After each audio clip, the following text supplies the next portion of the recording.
Ben Rodriguez at the plate. Will Leiden towing the rubber.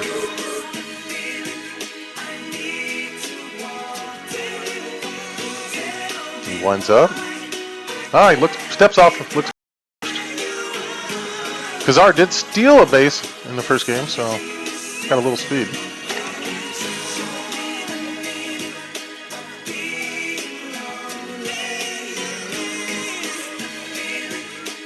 Leiden. Ooh. Appeal to first? No, he stayed. That is not. Strike 3. So 2-2. Almost went on that kind of curveball that went back off the plate.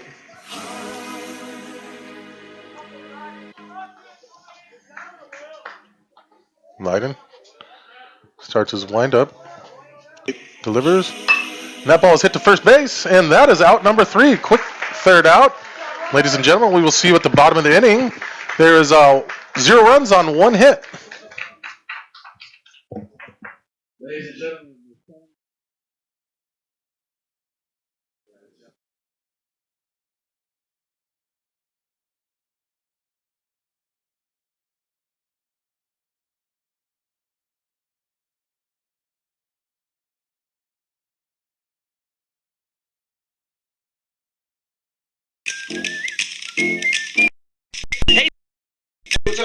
Hey man, you like basketball? It doesn't matter what you like. The fact of the matter is that you need to get yourself to Jansen Longoria Gym. Yeah, I'm done. That's getting a little big right there, buddy. What all you guys gotta know is that Tiger Radio is putting on a 3-on-3 basketball tournament, April 29th, 12 to 6. Where is it, Jeff? Jansen Longoria Gym. Plenty of prizes, great fun, great entertainment. The winner takes it all. You know it. Know your role and get yourself down. Right here, you can always sign up on TigerRadio.net. So, get at it. Oh, hell yeah! I've got it, so. Okay, cool. The ScholarShare Tiger Pack is back for just $40. You can grab your 4 tickets, 4 hot dogs, 4 sodas to any Pacific baseball game. It's the best value in town. For more information about the ScholarShare Tiger Pack, head online to PacificTigers.com/Tiger Pack. We at the bottom of the first. Batters up 1, 2, and 3. Sandri, Mayer, and Tarantino. Yeah, Mayer hit 2 moonshots last game. 2 huge home runs. Gosh, it's good to see him getting a stick hot because he was 2 of 4 in that last game, and his average has definitely gone up. And we're gonna need him getting hot. That's for sure. Definitely. If he's getting hot like that, wow, look out! Right now, Max Gamboa is going to be the starting pitcher for Pepperdine, heading into the bottom of the first. Excuse me. And Kevin Saunders leading off. As Kevin steps in, Max Gamboa towing the rubber, goes into his windup. And the first delivery's in there for a strike. And that was a good fastball down the middle part of the plate. Gamboa delivers. And that ball is tapped to third base, and the third baseman gets up and fires to first and makes a good play to get Kevin Sandri. Nice job by Modlin, number 18, to scoop up that ball. Pitch it right there to. Yeah, that was a beautiful play. Gosh. Yeah, good play. I'll give that a 9 on the difficulty rating. All right. Now stepping up is Danny Mayer. I'm sure Max Gamboa watched those 2 home runs leave the ballpark earlier today. It's got to be in the back of his head somewhere. So as he goes into his delivery. Danny Mayer fouls it to the left, just over the UOP dugout. You see there's a couple kids running after it. And with a new ball, Max Gamboa. Max Gamboa Jr. from Mill Valley, California. Oh, local guy. Huh? 6'5". Delivers. Ooh. Hits Danny Mayer. Just brushed him. Danny's taken a lot of hits these last couple He's a big target. He's now batting number 10, the shortstop, Matt Tarantino. Matt Tarantino coming to the plate. He hit a home run last game right after Danny Mayer hit his first of the game, and that was kind of fun seeing back-to-back home runs. Coming out to a little country music.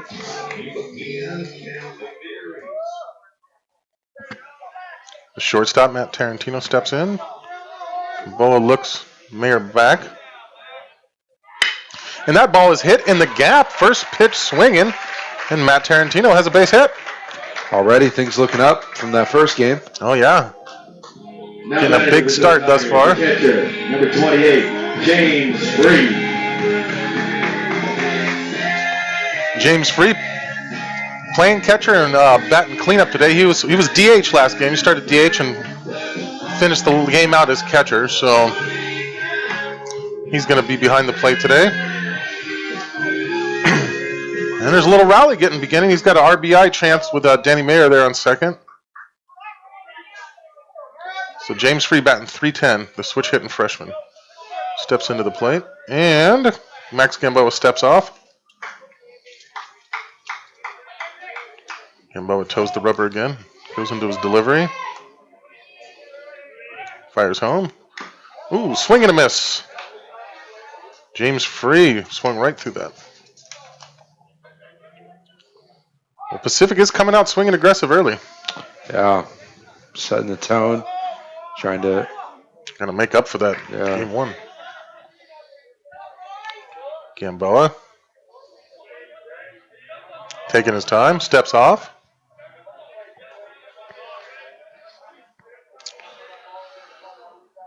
Once again, taking his time, goes into his windup. Delivers. Ooh, that ball is hit deep to right center. And that ball is going back. It is a home run. Oh. James Free just hit a 3-run home run to right center, and that ball carried. Good job, James. Setting the tone early, James. There we Free, go. the freshman doing just that. Wow. From the left side of the plate. And that's a catcher, ladies and gentlemen. That's a freshman catcher. Wow. There we go. I think if he's doing that as a freshman, what's he going to be doing in a couple years? If he's here, if he doesn't get drafted. Well, there's a crooked number. Quick. Oh, she can't go wrong there. Number 33, Ryan Schultz. Now batting is Ryan Schultz, the first baseman. Yeah, with only one out. 1 out, 3 runs on the board. This takes the pressure off Ryan in this situation. A little communication between the catcher and the pitcher. Trying to get on the same page, especially after that. Yeah, that was a big fly. So that's a 5th home run Pacific has hit today in this doubleheader, and that's the kind of power surge that's fun to watch. That's fun baseball. Oh, yeah. All right, Gamboa toes them out after the meeting. Delivers to Schultz. Schultz swings and misses at a ball that was low in the dirt, and it is 0-1.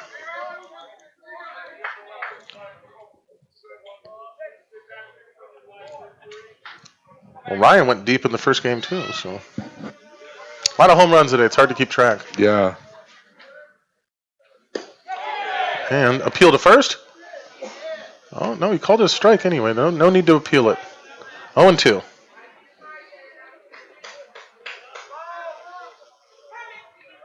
Gamboa delivers. Schultz hits it up right to the shortstop. Shortstop fires to first. That is out number 2. So we got a 6-3 there, rather routine.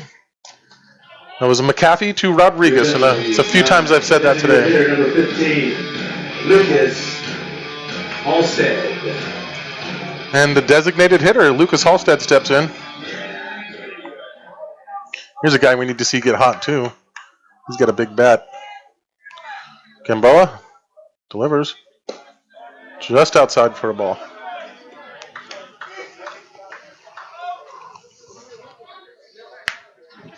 In the outfield for Pepperdine is Davis, Galach, and Kassar. Delivers. And that's low for another ball. In the infield, Maudlin, Lambert, and Rodriguez.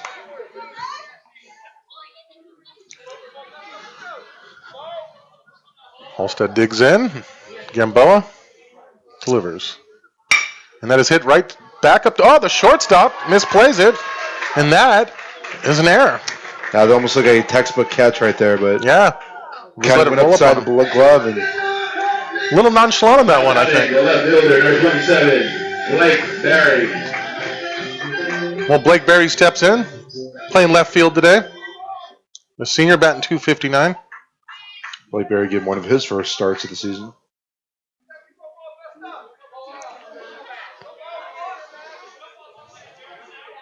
Gamboa delivers. That ball is hit to the shortstop again. Shortstop, second base. So we have a 6-4 put out.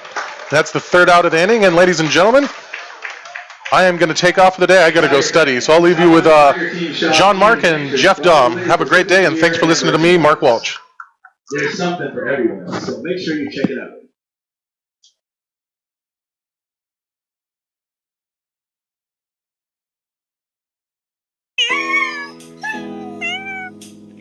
San Francisco SPCA, a non-profit animals shelter which is to save and protect animals, provide care and treatment. In 2015, the leave release rate for the entire city of San Francisco reached 93%. We imagine a community where every animal has a loving home, where animals don't need the support of San Francisco's rescues and shelters. The SFSPCA is an independent, local non-profit that receives no government funding and is not part of any national organization. We rely on your support. Come to join us. We can't do this without you. You can go to www.sfspca.org to donate or contact us 415-554-3000.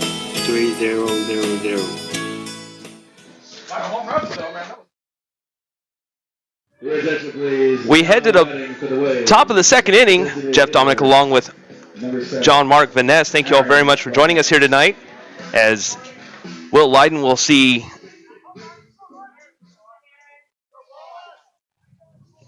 the 5, 6, 7 hitters for the Pepperdine Wave.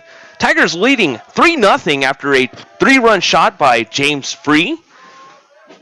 Nice shot for him as the first pitch to Aaron Barnett is a up the middle base hit line drive, and the Pepperdine Wave trying to get something early here against Will Leiden. Leiden had a tough game up in Gonzaga, and actually the second inning was his Achilles heel, and gave up quite a few runs in that second inning, and looking to kind of hopefully subside that here a little bit in this game. He's been struggling a little bit, and it'd be nice to maybe today will gain his confidence. Danny May was struggling as well, but he seems to be gaining some confidence, and sometimes it just takes one game to really set the tempo and moving forward. First pitch to Lambert, right up the middle as well. Another line drive base hit. Pepperdine Wave going station to station as Barnett will go to second, and Lambert now at first. Yeah, bat's coming alive for Pepperdine now, similar to how it was for Pacific. And Davis gets a chance to maybe do something similar Pacific did. Saw a little back and forth in the San Jose game, and maybe he'll do the same here. Brings up Josh Davis, the freshman, batting .375. This is his 6th start of the season. The left fielder, right-handed batter, with Will Leiden in the stretch, no outs and runners on first and second. Barnett in scoring position. Check back the runner at second. No throw. But that win against San Jose State on Tuesday was absolutely beautiful. I mean, it was a comeback victory. As the first pitch is on the outside corner, strike one, curveball. It was a 6-run second and a 6-run eighth in order to take that victory. And what do you know? Vince Arrobio getting another win. So Arrobio, the closer for the Tigers. So the 0-1 pitch by Will Leiden is a swing, and that kind of will hit off the batter and go foul. Yeah, you saw both the first baseman, second baseman getting ready to run a little bit. As they were half off the bat as the foul happened. Barnett and Lambert running on first contact.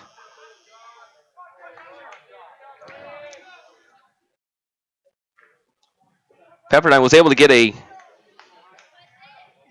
base runner in the first inning after a base hit with 2 outs by Cusar. And now here they are with no outs here in the top of the second, with runners on first and second. Still no outs. That pitch was low for a ball. Here's the 1-2. A mild check swing, but a curveball that misses low and outside for ball 2. So a 2-2 pitch coming up. to Josh Davis. Davis has 6 hits in his 16 at-bats. Here's the 2-2. And that rung him up, struck him out looking. And Davis not really happy with that about that. He looks at the home plate umpire, John Jackson, and kind of says a couple quick words. And that is the first out of the inning. And probably a big hit considering that they were back-to-back base hits by the Wave. I kind of energized the crowd a little bit, and maybe it just takes that one out to really get Will Leiden going and get a few more and end this inning. Will Leiden coming into today 2-2. Here's the first pitch, and as a fastball for strike one to Maudlin. Aaron Maudlin, the third baseman, batting 167. This is his 7th start of the season. New freshman. This is the first series for the Wave that is WCC play. As that pitch is right in between the gap, and that may score one. A throw home will actually go back to second and check the runner back. And a Pepperdine Wave get on the board as Barnett comes around to score off of the one-out base hit by Maudlin.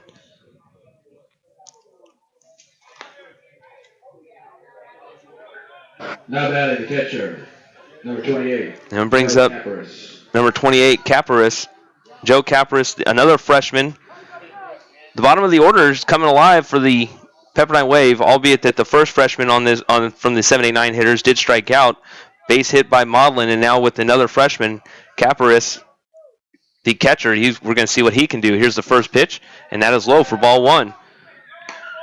Pepperdine scored runs in both the first and second inning in their first meeting together. UOP yet to score through 3, and they went on a nice run through the 4, 5, and 6 innings.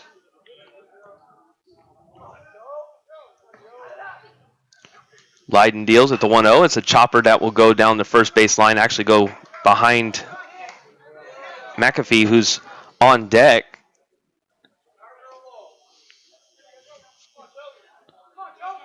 For a foul ball, and Pepperdine still runners on first and second. This time Lambert's on second, and Maudlin is now on first.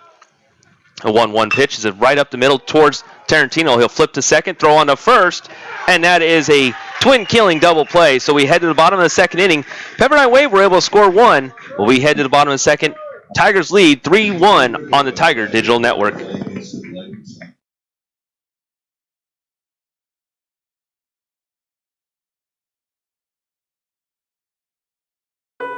Eric Easy E. Wright, Irvin Magic Johnson. These are just 2 of the many people who could not escape the horrible disease known as HIV. AIDS.gov calculated that 1.2 million people in the U.S. are living with HIV, and 1 in every 8 of them don't even know that they are HIV positive. It is time for everyone to go to their local doctor and get tested. Let's do what we can to make sure we continue the fight against HIV, so that we are no longer hearing sounds like this. I don't want to die yet! But instead hearing sounds like this. I love you, Daddy! Listen to this message. Please don't ignore it. Go get tested. And the life you will save is yours. At Wingstop, our thing is wings. We cook them to order in 11 flavors and pair them with hand-cut fries.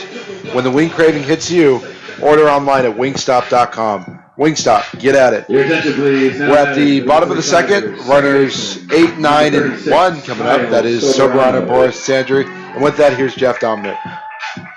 Pepperdine was able to score 1 run here in the top of the second inning, so the Tigers looking to avenge that 1 run as they lead 3-1. Soberano will be due up, followed by Boris and Sandry to follow. Max Gamboa gave up a 3-run home run to James Free, and that pretty much answered it in the first inning after 2 runners got on. Here's the first pitch to Soberano. Kyle Soberano was definitely efficient in that game against San Jose State. Went 3 for 4 and was part of the big rallies that they had in the second and 8th inning.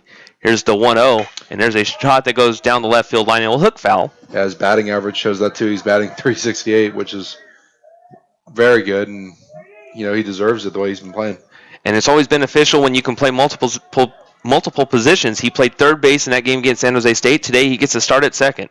So here's the 1-1, and that is a shot right to the first baseman, Rodriguez. He'll take it upon himself, and that was out number 1. Now batting, center fielder, number 7, Jimmy Boris. That brings up Jimmy Boris, the senior center fielder today. This being game 2 of the doubleheader. Batting from the left side. His 9th start of the season. His first pitch he sees is a shot right up to center field. Traveling a little bit to his right is Jelilich, and he will make the second out. So Pepperdine looking to get a quick 1-2-3 inning. It'll be beneficial for Max Gamboa.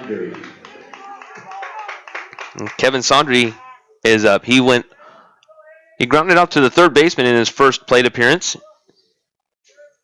First pitch by Gamboa is outside a fastball.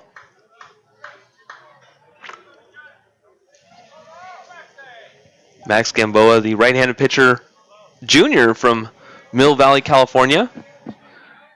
Here's the 1-0, and that will be a strike on the outer half to go to 1-1.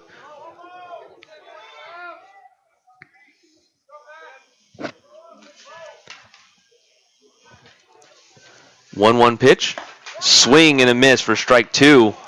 It's Kevin Sondry looking at a 1-2 pitch coming up. Pepperdine looking to get back into the dugout to bring up the bats. We will see the top of the order for the Wave.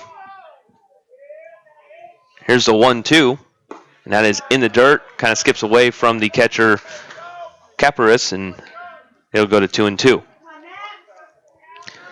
McAfee, Jelilich, and Cusar due up in the third.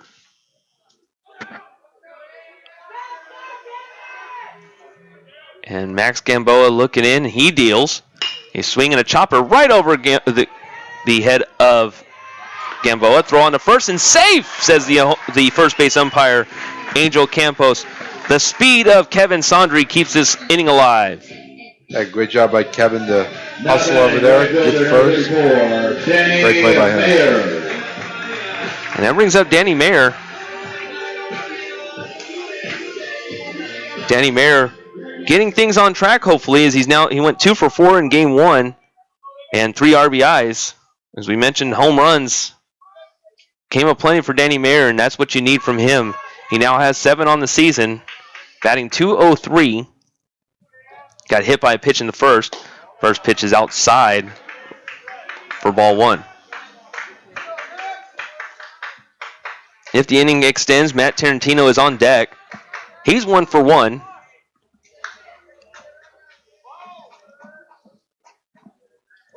With Max Gamboa just now looking in as Danny Mayer took a little bit of time to get back in the batter's box. Here's the 1-0, and that is well outside for ball 2. A little low there for Gamboa.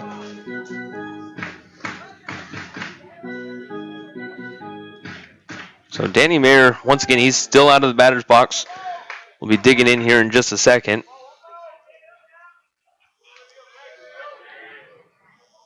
The 2-0 pitch coming up by Gamboa, and that is on the outside corner, but misses for ball 3.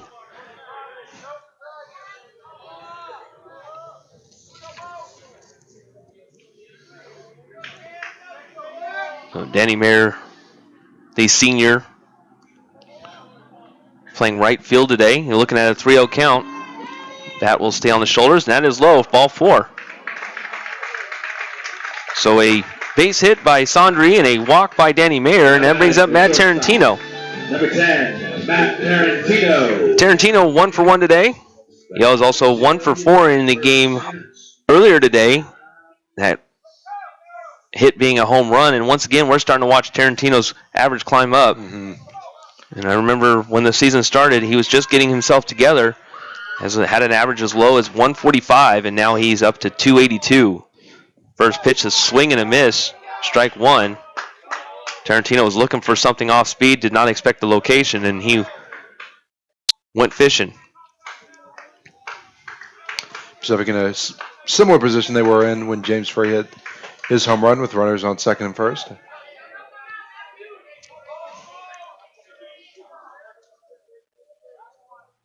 So Tarantino with the 0-1, a swing and a miss, strike 2. And that time he was expecting something a little different, as that was a curveball that went on the outside half. And Tarantino now in a 0-2 spot.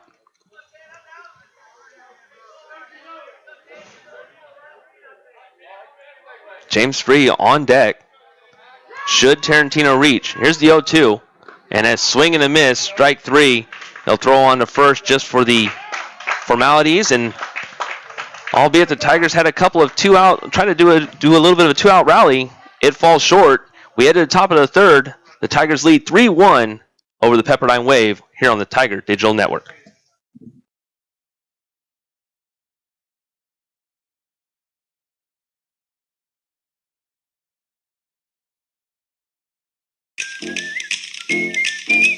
Hey, John Mark. Hey, what's up, Jeff? Hey, man, you like basketball? It doesn't matter what you like. The fact of the matter is that you need to get yourself to Jansen Longoria Gym. Jeff, calm down. That blood goes to get a little big right there, buddy. What all you guys got to know is that Tiger Radio is putting on a 3-on-3 basketball tournament, April 29th, 12 to 6. Where is it, Jeff? Jansen Longoria Gym. Plenty of prizes, great fun, great entertainment. The winner takes it all. You know it. Know your role and get yourself down. Right here, you can always sign up on TigerRadio.net. So, get at it. Oh, hell yeah!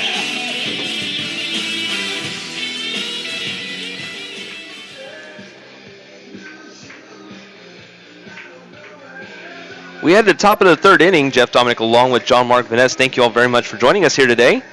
Here at Klein Family Field, Tigers leading 3-1 over the Pepperdine Wave in this West Coast Conference matchup. This is game 2 of not only the doubleheader, but also of this series. And Tigers did fall in game 1, but have an opportunity here as they lead 3-1, thanks to James Free 3-run home run in the first inning. Will Leiden coming up to pitch inning number 3. James Free with a 3. And McAfee, we'll see McAfee, Jelilich, and Cusar. Will Leiden went 6 innings once again, has now reached his mark, that mark in every start this season.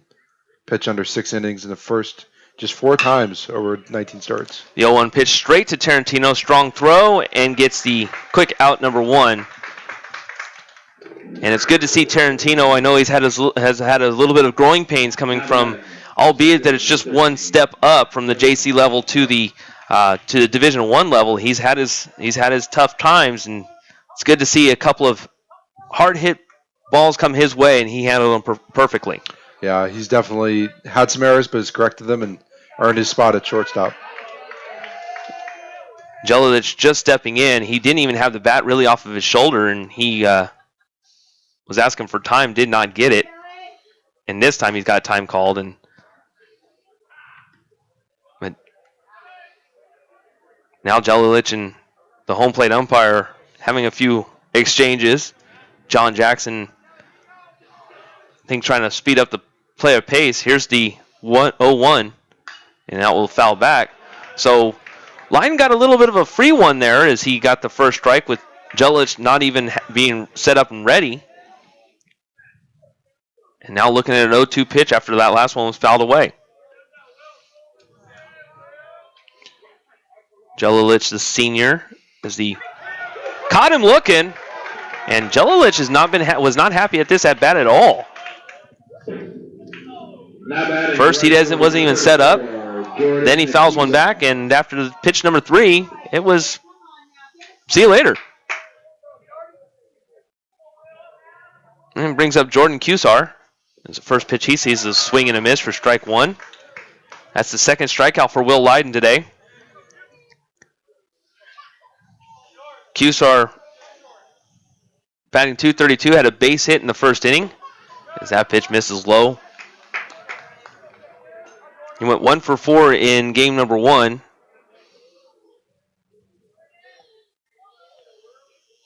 There's the 1-1 that misses outside for ball 2, a fastball. For the Tigers, we'll see the 4, 5, and 6 hitters. That'll be Free, Schultz, and Halstead. The 2-1 that misses also outside for ball 3. Leiden had his hands on his hips a little bit.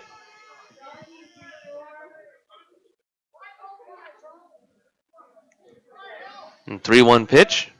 You swing now, foul back. We'll have a payoff pitch with 2 outs.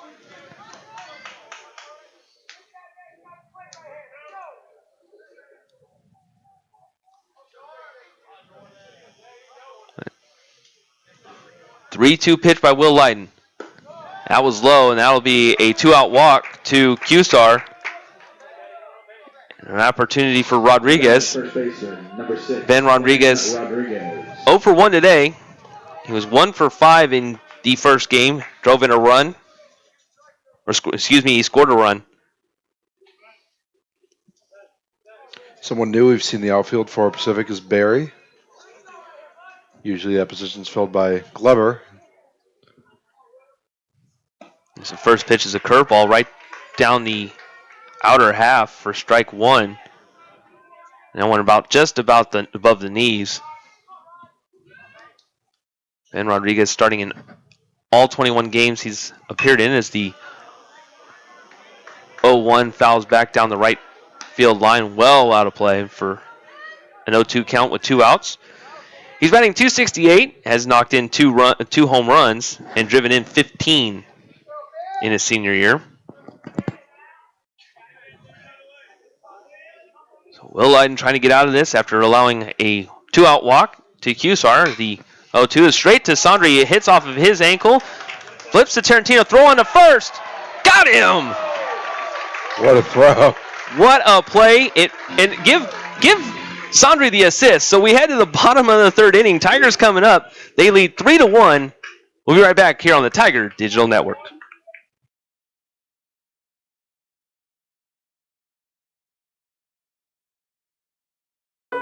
Eric Easy E. Wright,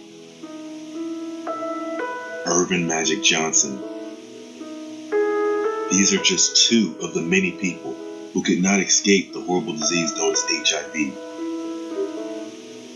AIDS.gov calculated that 1.2 million people in the U.S. are living with HIV, and 1 in every 8 of them don't even know that they are HIV positive. It is time for everyone to go to their local doctor and get tested.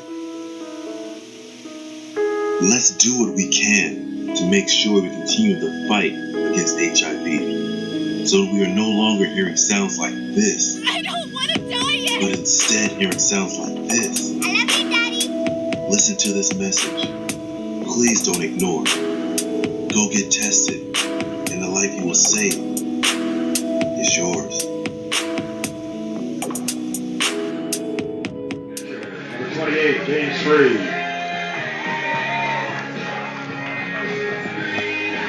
We head to the bottom of the 3rd inning. Jeff Dominic along with John Mark Vaness here at Klein Family Field. Thank you all very, very much for joining us here today. We'll see the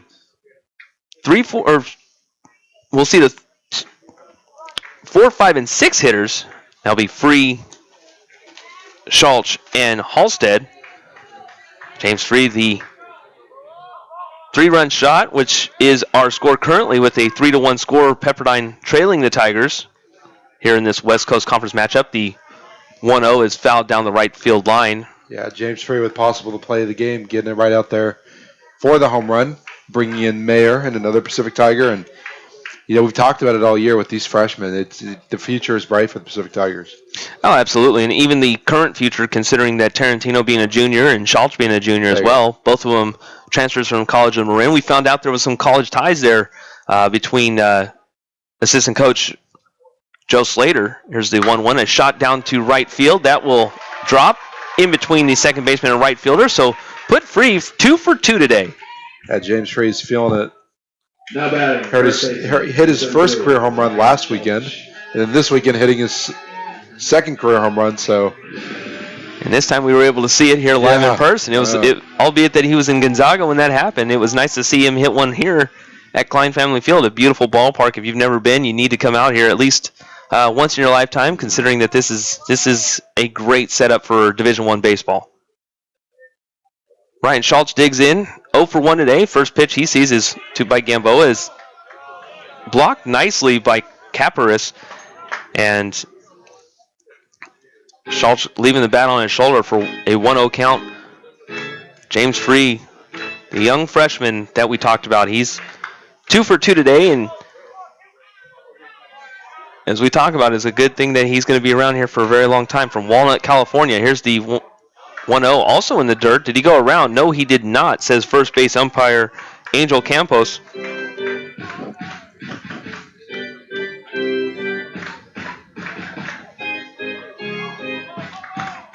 These two teams met up last season. Both of them had it. Well, Pepperdine was in the spot to be in the top 4 for the West Coast Conference playoff, and the Tigers had the opportunity, but Pepperdine shut the door on them. The 2-0 pitch is outside, ball 3. And last season, we were talking with the, I should say, volunteer assistant coach, Joe Slater, and he kind of scouts that area pretty good with assistant coach Noah Jackson. Here's a 3-0, and Schultz just waited for it, and that is in there for strike 1. And they were talking about their ties to the College of Marin. And yeah, a lot of Bay Area ties between these coaches and College of Marin and other junior colleges within the Bay Area. Ryan Schultz can also be a pitcher for the Tigers if they see fit. Check back to first. Saw that in that San Jose State game where he came out and closed it out right there in the bottom of the 9th. Cool to see. So Schultz getting his first Division I save of the season. 3-1 is our score. Tigers leading the Wave. This West Coast Conference matchup. A 3-1 pitch, and there's a chopper over to the second baseman, Lambert. He'll throw it over to shortstop covering. On to first, a double play. Good job by Schultz, put on the wheels. And now batting, designated hitter, number 15, Lucas Halstead. It rings up Lucas Halstead. Halstead, a designated hitter, as he's been primarily for the most of the season after having to do a little bit of a rearranging in the outfield. We would see him in the right field position, but Danny Mayer now occupies that spot for the Tigers, and Halstead goes back to the designated hitter role with 2 outs now. First pitch he sees is on the outer half for strike 1, a fastball. And with Schultz covering first base, it was pretty much putting Halstead in a different spot where he had to go back to the designated hitter role as the 0-2, or 1 is now 0-2. Another this time a curveball that goes right at just below the belt. He primarily was using the designated hitter role in place of when Gio Brusa was playing in right field, the senior from St. Mary's. As the 0-2 pitch is a swing and a miss, strike 3. It will throw on to first, and that will end the inning. So we head to the top of the 4th inning. Tigers lead 3-1 here on the Tiger Digital Network. Congratulations.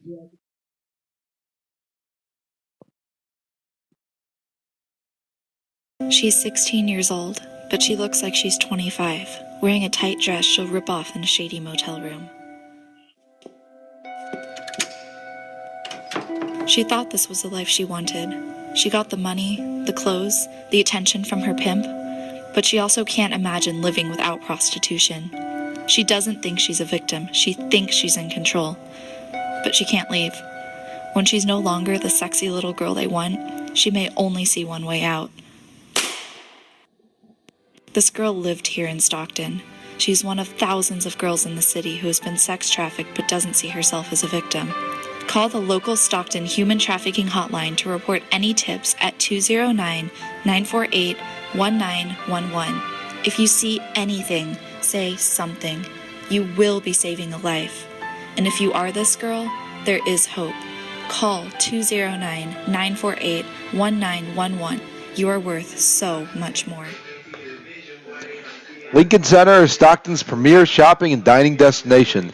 Enjoy boutique shopping, our award-winning restaurants, family-friendly atmosphere, conveniently located at Pacific Avenue and Benjamin Hall, less than 15 minutes from UOP. Visit LincolnCenterShops.com for a list of stores that offer a discount to all UOP students. Lincoln Center, always in style. We are at the top of the 4th. We will see batters 5, 6, and 7, Barnett, Lambert, and Davis. Here's Jeff Dominic with the top of the 4th. Will Lydon toes the rubber for the 4th inning. First pitch that he deals to Barnett is outside and high for ball one. Jeff Dominic along with John Mark Vaness. Thank you all very much here from Klein Family Field. Game 2 of a doubleheader after the first game was rained out on Friday, as the 1-0 is a strike down right out the knees for strike one. It was kind of interesting with that game being rained out because about 30 minutes later it stopped raining. So that was kind of funny. Such is Mother Nature. Here's the 1-1 outside for ball two. We'll see Lambert and Davis to follow. Barnett 1 for 1. He had a base hit and later scored in the second inning as the 2-1 is low for ball three.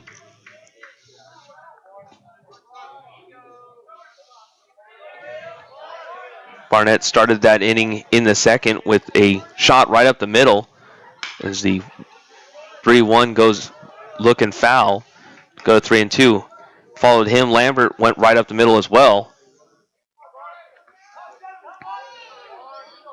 Barnett batting 188 now on the season. 3-2 is also fouled back to the netting. It stays 3-2. Barnett on the season, 13 hits and 69 at-bats. He's driven in 6, struck out 7 times. He's also had 4 doubles this season. He has also scored 8 runs. Here's the 3-2, and a shot over to Tarantino. A diving Tarantino, and it'll go into left field for a base hit to start inning number 4 off. Almost much like inning number 2. Now batting for the Waves, number 22, second baseman, Chase Lambert. Brings up Chase Lambert. Lambert batting 205. He also had a base hit going right up the middle in the second inning. He went as far as second base before a twin killing ended the inning in the second. Yeah, he's currently averaging 205, right-handed batter. Got to first base in that second inning. The infield is at double play depth. Here's the first pitch. It's low for ball one. Sondry right on the fringe of the infield grass. The outfield playing straight away. And Schultz holding on the runner at first. That is Barnett. Will Leiden looks in. From the stretch, he deals. And there's a high fly ball over to right field. Under it is Mayer. He'll make the catch for out number 1. Danny Mayer, such an experienced senior. Obviously, when you're as seasoned as he's been, you know where to find balls and get right under them and catch them. And I'll give her a little shout out because she does some excellent photography. But it was kind of crazy to think that Danny Mayer was actually brought in. It was actually recruited as a pitcher. Wow. So pretty amazing information there. Josh Davis is up, batting .353. The first pitch he sees is right outside for ball 1, just missing. Should he reach or no double play involved, it'll be Maudlin following. Davis 0 for 1. He got caught looking. Check back to first. Got caught looking in the second inning.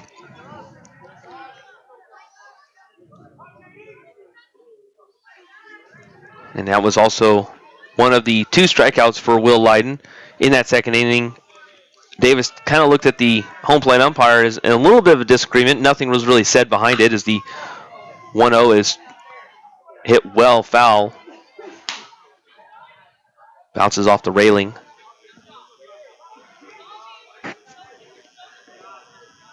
And it's pretty amazing how quickly weather can change. As walked out this morning, it was very cloudy, and I was in the stadium for the NCAA tournament, and the 1-1 pitch is down to right field. Mayer giving a little bit of a run. He'll get under it, and that'll be out number 2.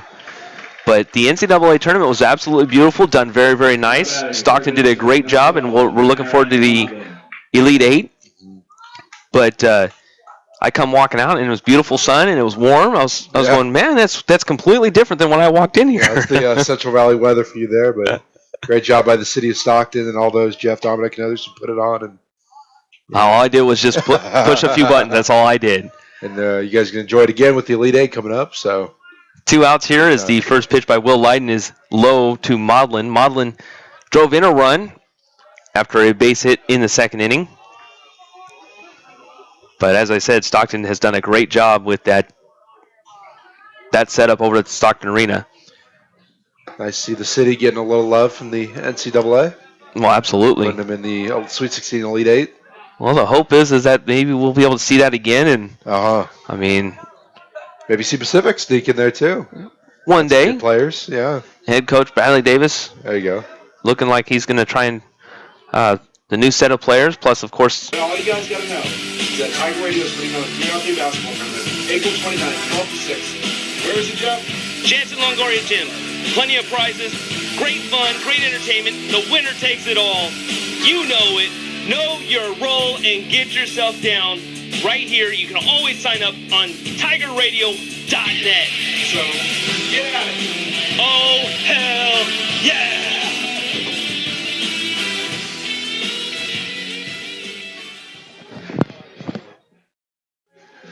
Pacific Athletics would like to thank Bank of Stockton for their generous support. Bank of Stockton, a proud partner of Pacific Athletics. We are at the bottom of the fourth. Your Pacific Tigers up 3-1. We will see batters 7, 8, 9. Barry Soberano and Boris. Max Gamboa is pitching. For more information, here is Jeff Dominic. Gamboa through 3 innings so far has given up 4 hits, 3 runs, 1 walk, and 2 strikeouts. Those runs also being earned.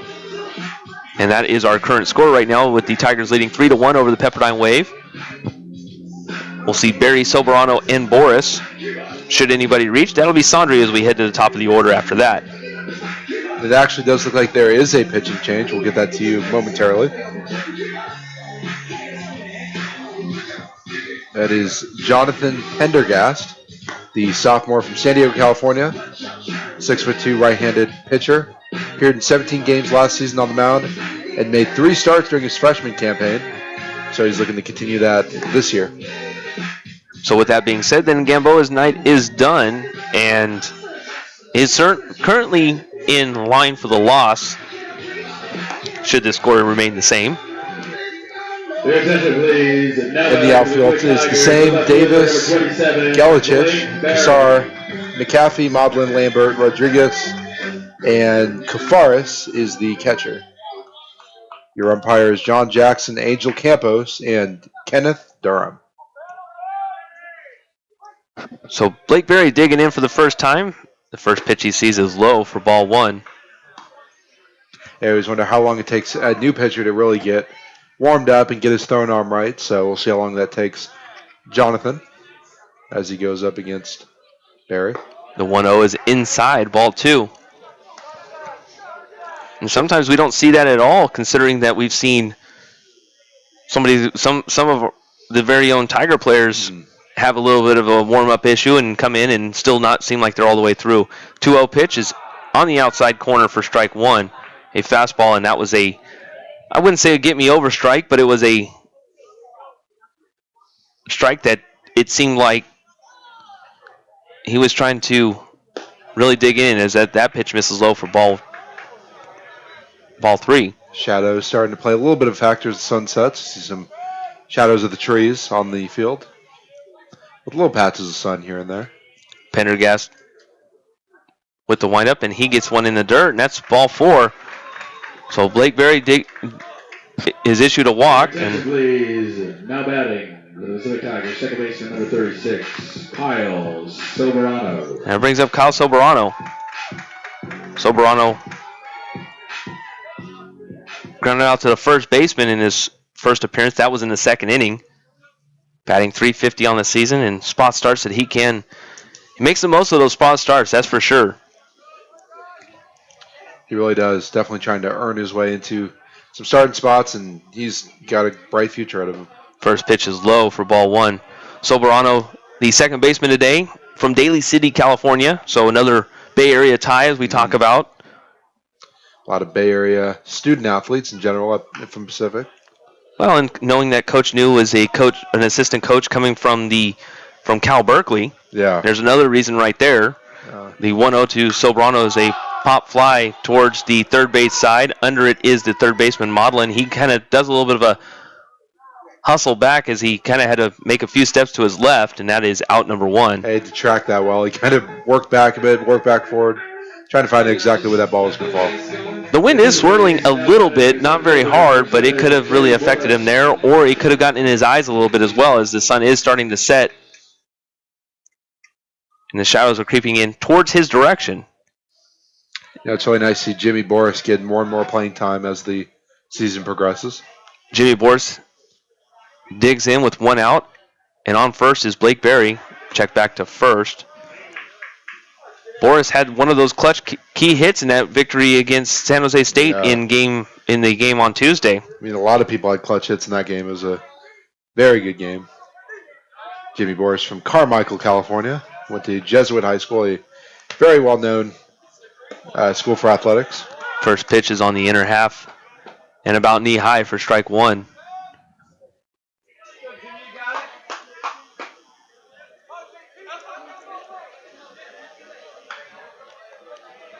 (3-1) is our score. 1 run, 5 hits, and 1 error for the Wave. 3 runs, 4 hits, no errors for the Tigers. Here's the pitch that fouls off of Boris's body, and that will go to 0-2.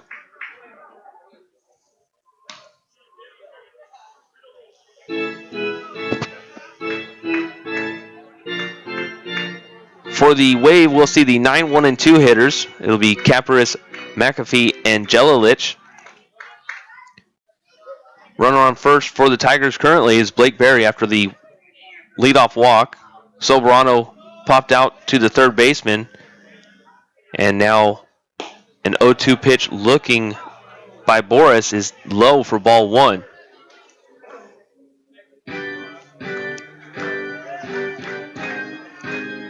Boris, in his first appearance, hit one over to center field. The center fielder, Jelilich, barely had to walk over a couple steps to his right in the second inning. Check back once again to first.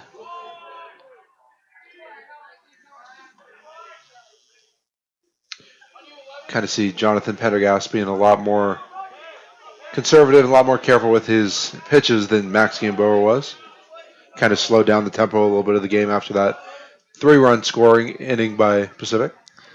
There's the 1-2, and that skips away in the dirt. The runner will go and advance. That is Berry. He's now at second. Great job by UOP to kind of get the better out of that error.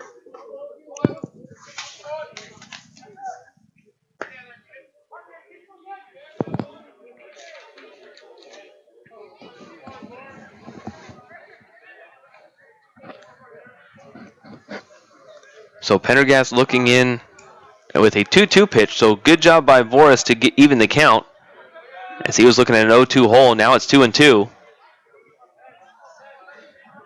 There's the 2-2, a chopper that will go foul. Little scoring update for all the NCAA fans out there. Well, March Madness happening. March Madness going on in the Elite Eight. Oregon currently leading Kansas 44-33 at the half. So go Pac-12. There you go. Kind of ruins my bracket, but hey, good job, Oregon. We'll get you some scoring updates for the West Coast Conference here in just a little bit. And Boris looking in another 2-2 pitch. This time, Pendergast looking in a little bit harder as Berry kind of stepped away, but quickly ran back to second, almost kind of fell down. Yeah, nice hustle by Berry after he kind of slipped a bit. He's like, you know what, more safe to go back second. There's a little conversation going on between the pitcher and a couple teammates. It looks like the catcher meets Pendergast up to the mound, as well as the first baseman Rodriguez and the shortstop McAfee. Baseball, I mean, like all sports, is a very team chemistry oriented sport, and everyone's got to be on that same page, same wavelength, and team chemistry is everything, especially in baseball. The Wave are in a little bit of a shift. Actually, Lambert is all the way into right field with McAfee right behind the shortstop. Here's the 3-2 and a shot over to center field. Under it is Jelilich. He'll trot a few steps to his right, and that is out number 2. So with that, we'll be back at the top of the order. Top of the batting order. Kevin Sondry. We'll bring up Kevin Sondry. Sondry batting .320 on the season. 1 for 2. He beat out a base hit in the second to extend the inning after 2 outs. And it looked like that the Wave were trying to get a 1-2-3 inning. And Sandri extended it along with Mayer to get 2 on. But with 2 outs here, Sandri will try and get another 2-out base hit here, and that may score Barry if that happens. The first pitch is low for ball 1. Kevin Sandri, the third highest batting average on this team so far. Right behind James Free, who's been playing excellent, and Kyle Sobrano, who's also been playing excellent. Sandri, the sophomore third baseman, was playing primarily shortstop in his freshman season. Did a great job. Had off-season shoulder surgery, and then now playing third base. He came from De La Salle High School. There's the 1-0 pitch, and that is right at the knees. Another fastball that is there for strike 1. De La Salle is known for a couple good sports, right? A couple. Couple. Can't think of any, but yeah, a couple. After him will be Danny Mayer from Downers Grove, Illinois. There's the 1-1, and that's fouled back to go 1-2.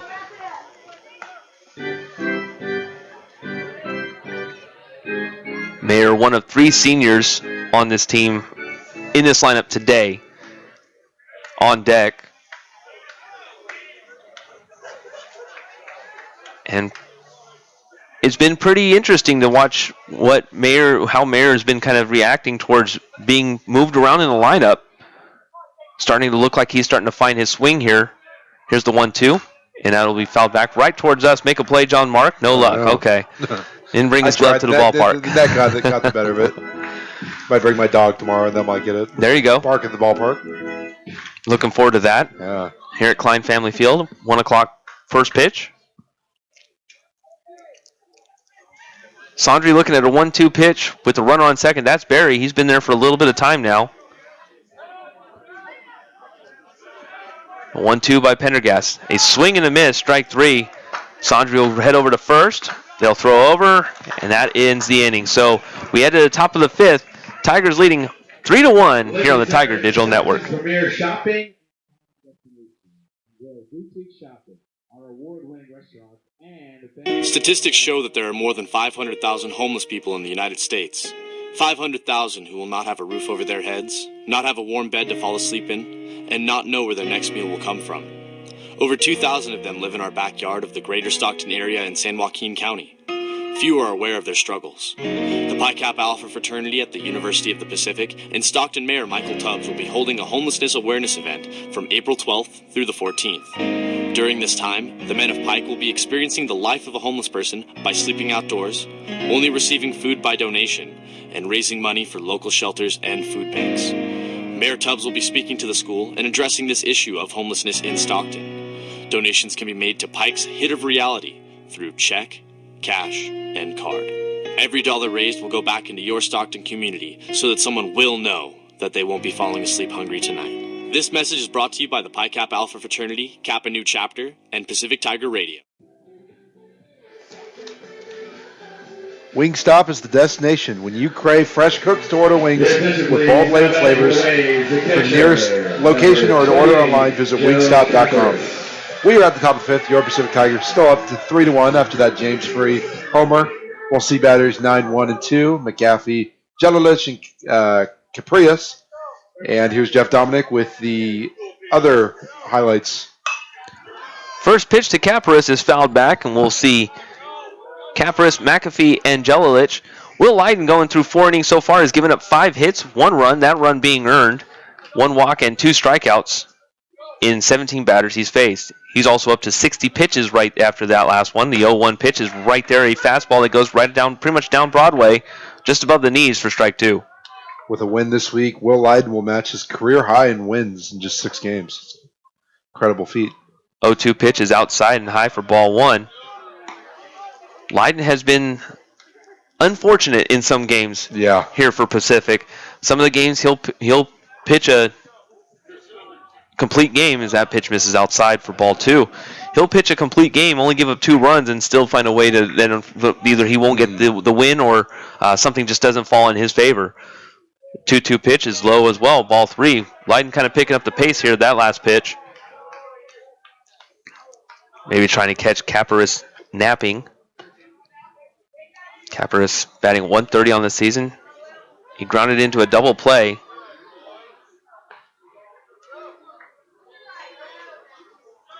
That was in the second. That ended the inning in the second inning. Here's the 3-2 pitch, and that will go into left field. A base hit for Caparis, and the Wave trying to get something going once again. A leadoff base hit. Now batting the shortstop, number 4, Quincy McAfee. That is the third straight inning that the Wave have been able to get a man on base to lead the inning off. Tomorrow's game will start at 1 against Pepperdine. Most likely, Ricky Reynoso will be getting that start. Ricky trying to bounce back as the first pitch to McAfee is on the outside half for strike 1.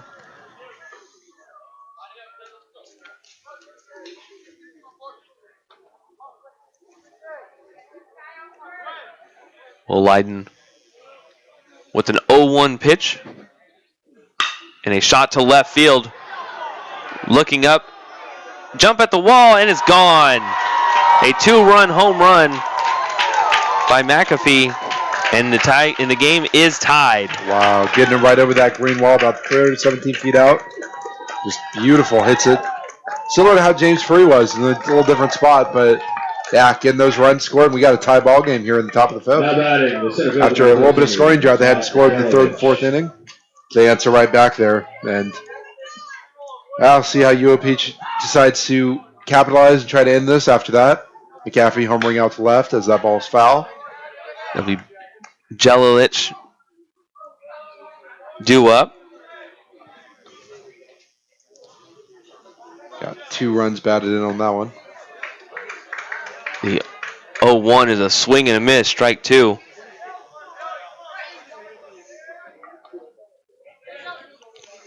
So after McAfee's home run, 2 RBIs.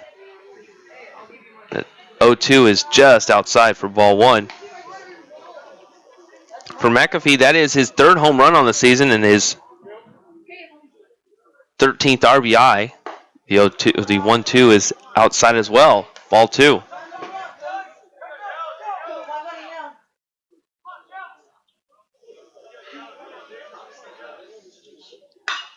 Two is fouled back down behind the Tiger dugout down the third base line.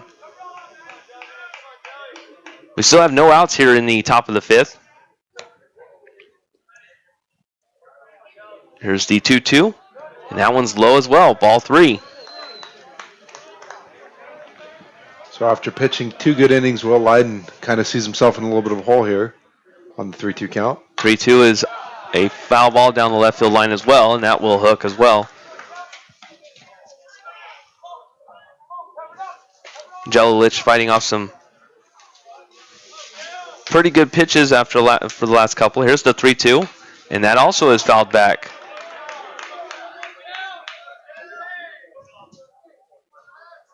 After Jelilich will be Cusar and Rodriguez.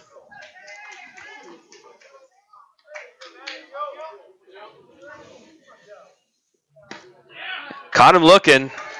Strike 3, and Jelilich kind of flipped his bat, thought that was ball 4.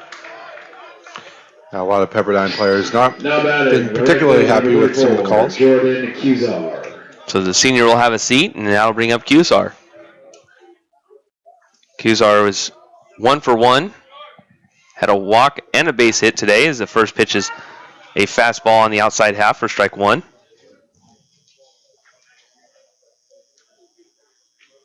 Cusar is also a right-handed pitcher as the 0-1 is scorched down the right field line. And Jordan Cusar, a junior from El Cajon, California, to Valhalla High School. It's easy for you to say. Yeah. 6'3". Bats and throws both left and right-handed, so very versatile.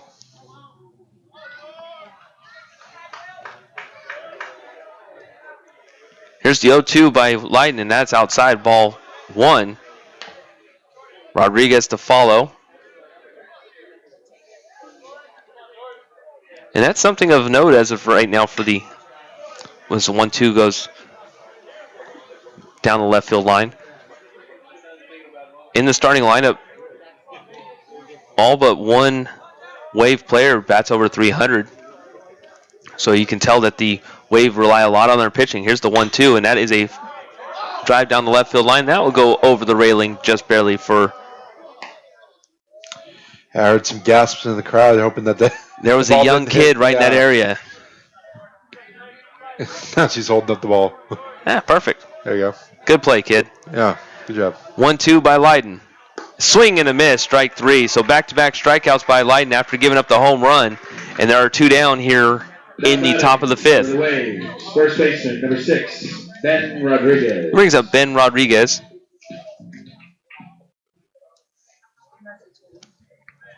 Batting .260 on the season. From Scottsdale, Arizona, so kind of close to where Keaton Glover is from as well. A little warm this time of year. Is the first pitch that just skips into the catcher's mitt. Or every time of year, yeah. Yes. He played for the Arizona Diamondback scout team for 3 years, so. But we're looking forward to the Grapefruit Leagues and spring training to finish up there. So here's the 1-0, and that is a fastball right at the knees, strike 1. Spring training is almost done for the majors, and I know. Looking forward to some big league baseball too here soon. 1-1 pitch, a little bit of a fly ball over to the left field, and that will hit. It just looked like it kind of got off. He fought one off of his fist, and that fell into left field for a base hit by Rodriguez. So put him 1 for 3 today. And Barnett, who's 2 for 2 today, will be up. Aaron Barnett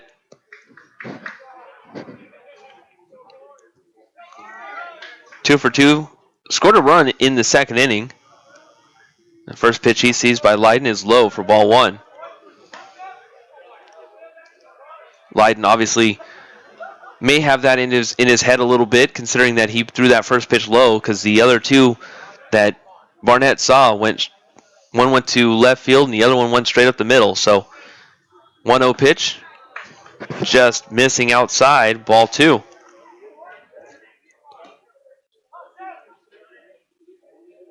Lambert to follow should he reach. And you would be almost anticipating anything that is in the gap Rodriguez may try and score on. 2-0 pitch. That is right on the outside half, or outside corner for strike 1.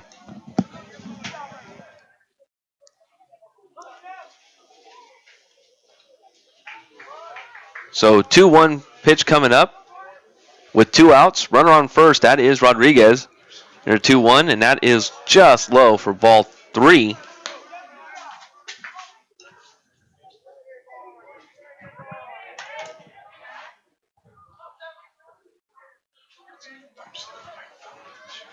(3-1) pitch by Leiden coming up. And that just misses, so a 2-out walk. Your attention, please. Now batting, second baseman, number 22. Brings up Chase Lambert. Lambert 1 for 2 today.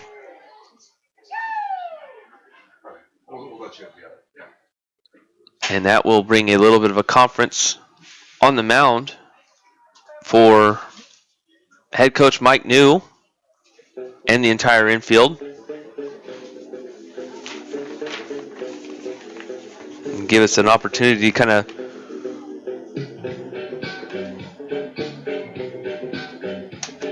we'll remind you about Bark in the Ballpark, which is tomorrow.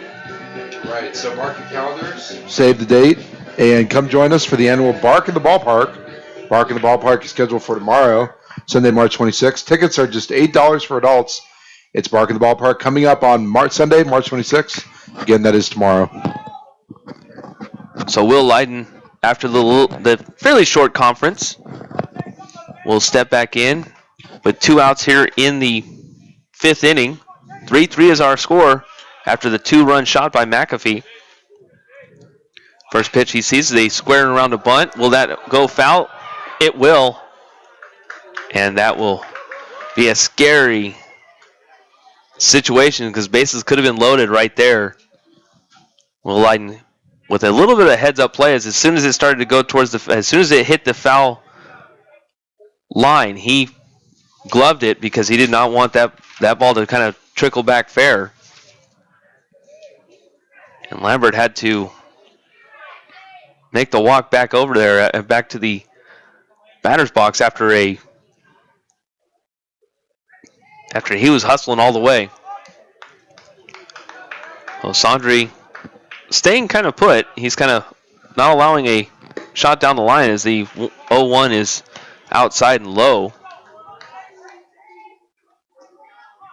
A little bit of a shift with Tarantino. Tarantino is pretty much right in the gap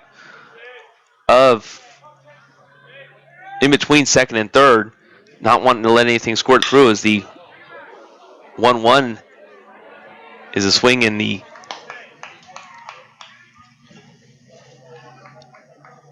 that was actually Rick Hertensteiner, had to do a little bit of the matrix move and kind of backed out of the way.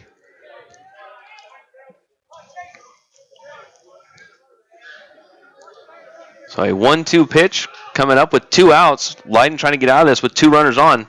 The 1-2 is inside for ball 2. Barnett on first and Rodriguez on second. Barnett drew a 2-out walk and Rodriguez had a base hit in this inning. 3 runs, 8 hits for the Wave so far. Here's a 2-2. Check swing.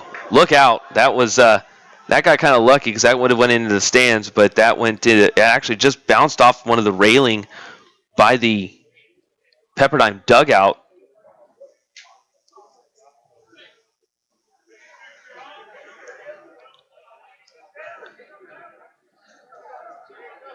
So Lambert looking in at a 2-2 pitch once again. He's 1 for 2 today. He had the base hit in second, right up the middle. Reached as far as second. Here's the 2-2 and a shot towards Tarantino. He'll gather it, flip it over to second, and that ends the inning. But the Pepperdine Wave get 2 off of the 2-run home run by McAfee. We head to the bottom of the 5th. Tigers and Wave all knotted up at 3 on the Tiger Digital Network.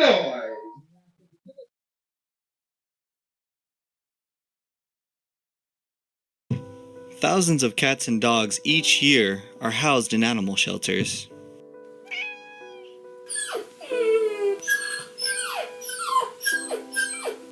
Local volunteers and workers help to give these poor animals a second chance.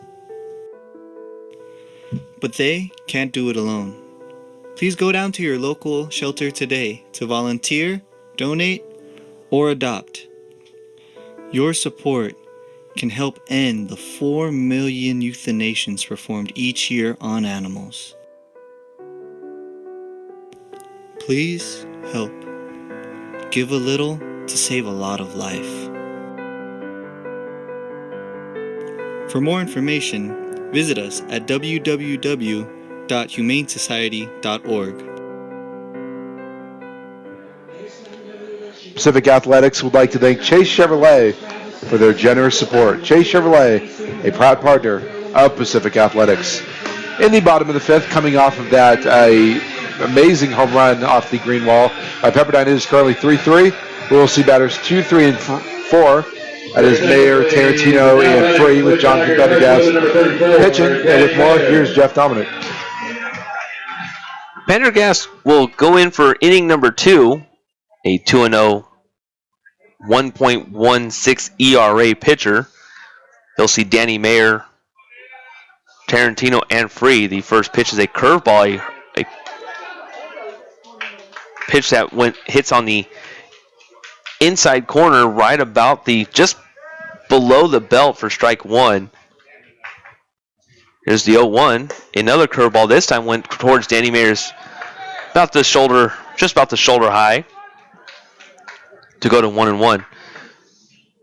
Mayer is reached twice today. No hits, has scored a run, has walked, and also been hit by a pitch as the 1-1 is up high for ball 2. Danny Mayer's seen a lot of improvement. He kind of went through a couple game slump, and had a great game against San Jose State, as did a lot of players, and batting average has gone up, his confidence has gone up, and he's looking pretty good. 2-1 pitch, and that's fouled back to the netting for go to 2-2. Danny Mayer he'll admit it himself too. He felt that he was pressing a little bit, and that kind of happens when you start to hit a little bit of a slump. Yeah. And knowing that he gets pitched inside a lot, sees a lot of breaking balls, it can start to wear on you. Here's the 2-2, and that hit him. Another pitch that he gets hit in. That time, Danny won't express too much, but that one looked like it hurt a little bit as he kind of did a little bit of a shoulder stretch, and I think that actually hit him in the back. But still, Danny Mayer. That'll be bruised tomorrow. Danny Mayer's been hit by so many pitches. I'm sure got a lot of bruises, man. That hurt. That's 2 today. 2 today. I mean, well, in game 2, couldn't tell you what happened in game 1, but.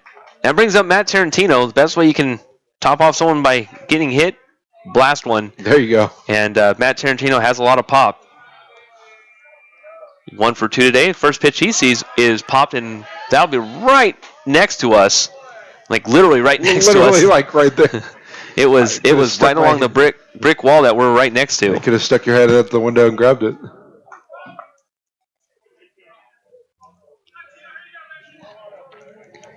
Matt Tarantino, the shortstop, batting .278. Looking at an 0-1 count to Pendergast. Pendergast deals, and there's a shot towards the right center line. It will drop.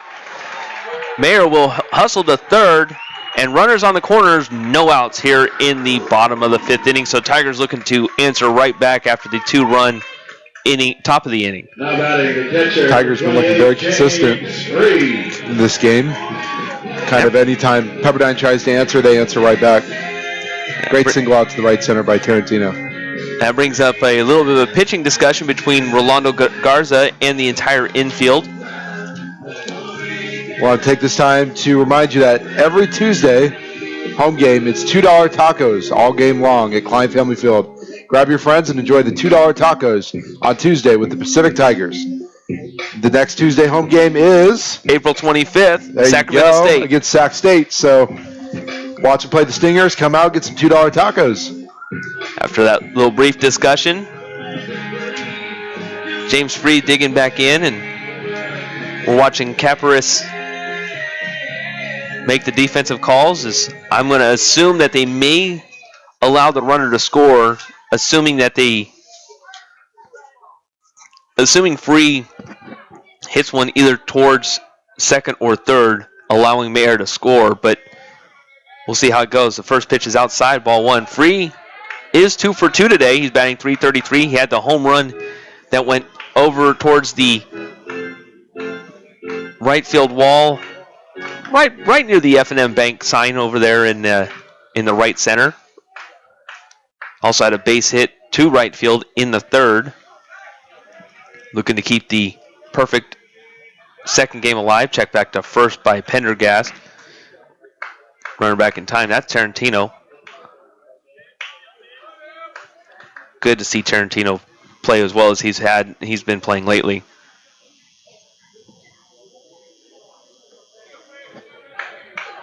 So Pendergast looking in once again. The 2-2, or excuse me, that's the 1-0 is outside, ball 1.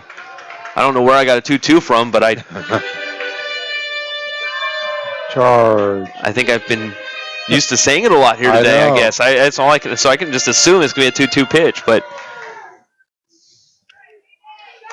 although fair enough, Free is 2 for 2 today, so that's probably where I got it from. Probably. 2-0 pitch is a check swing. Went around anyways, or it was a strike anyways, says the home plate umpire John Jackson. The outfield playing a little bit straight away. The center fielder is playing more to right center, trying to eliminate any gaps by James Free. Infield playing double play depth with the 2-1 fouled back. A lot of sharply hit balls today. That's another one that would have hurt. Should it have hit any of the bystanders not watching the game. So now a 2-2 pitch. Tarantino on first and Mayer at third. Mayer got hit by a pitch. Tarantino had a nice one over towards right center. Here's the 2-2 and a high fly ball down to left field. Under it is Davis. Runner will act like he's going to tag up. And that is out number 1. At Danny Mayer, you mentioned, thought about tagging up. Will Davis did a job by watching him and stopping that.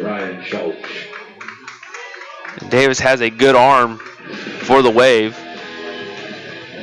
No outfield assists this season, but has a good arm. This being his only 6th start of the season. Brings up Ryan Schultz. Schultz 0 for 2. Now his average is just below 300, 299 on the season.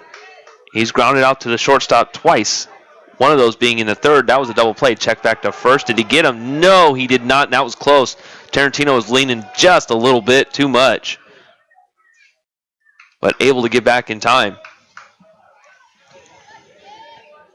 Following Schultz would be Lucas Halstead with 1 out here in the bottom of the 5th. Here's the first pitch. Runner goes, and he's just going to let him get there, is Caparis, because for fear of Danny Mayer going to try and take home. Make sure how they score that. I don't want to. Yeah, smart move by the catcher to, like you mentioned, to make sure Danny Mayer had no chance of getting to home plate on that play. But a big situation here is Tarantino is credited with the stolen base, and now Schultz has 2 runners in scoring position, and we know that Tarantino has wheels, so a base hit you would think that would score easily. There's a base hit down the left field line. It's fair ball. 1 run will score, 2 runs will score, and Schultz will run into second with a stand-up double. Tigers lead 5-3 here in the bottom of the 5th inning. And with that, the catcher's going to meet with the pitchers, and the pitcher doesn't look like he's too happy, obviously, on that one. But great job by Ryan Schultz. It was a good pitch by Pendergast. It was up high, maybe a little too high, and it got right in on the hands to Ryan Schultz, and Schultz was able to fight it off down the left field line, and just enough to stay fair. So a great job by Ryan Schultz. A big hit here in the bottom of the 5th as the Wave were starting to kind of pull things back together, and the Tigers did a great job to be able to answer back with a 2-run inning of their own so far. And they still have a runner on second and still only 1 out with Lucas Halstead up. Halstead looking for his first home run of the season as that first pitch is right at the outer half and just above the knees for strike 1, a fastball by Pendergast.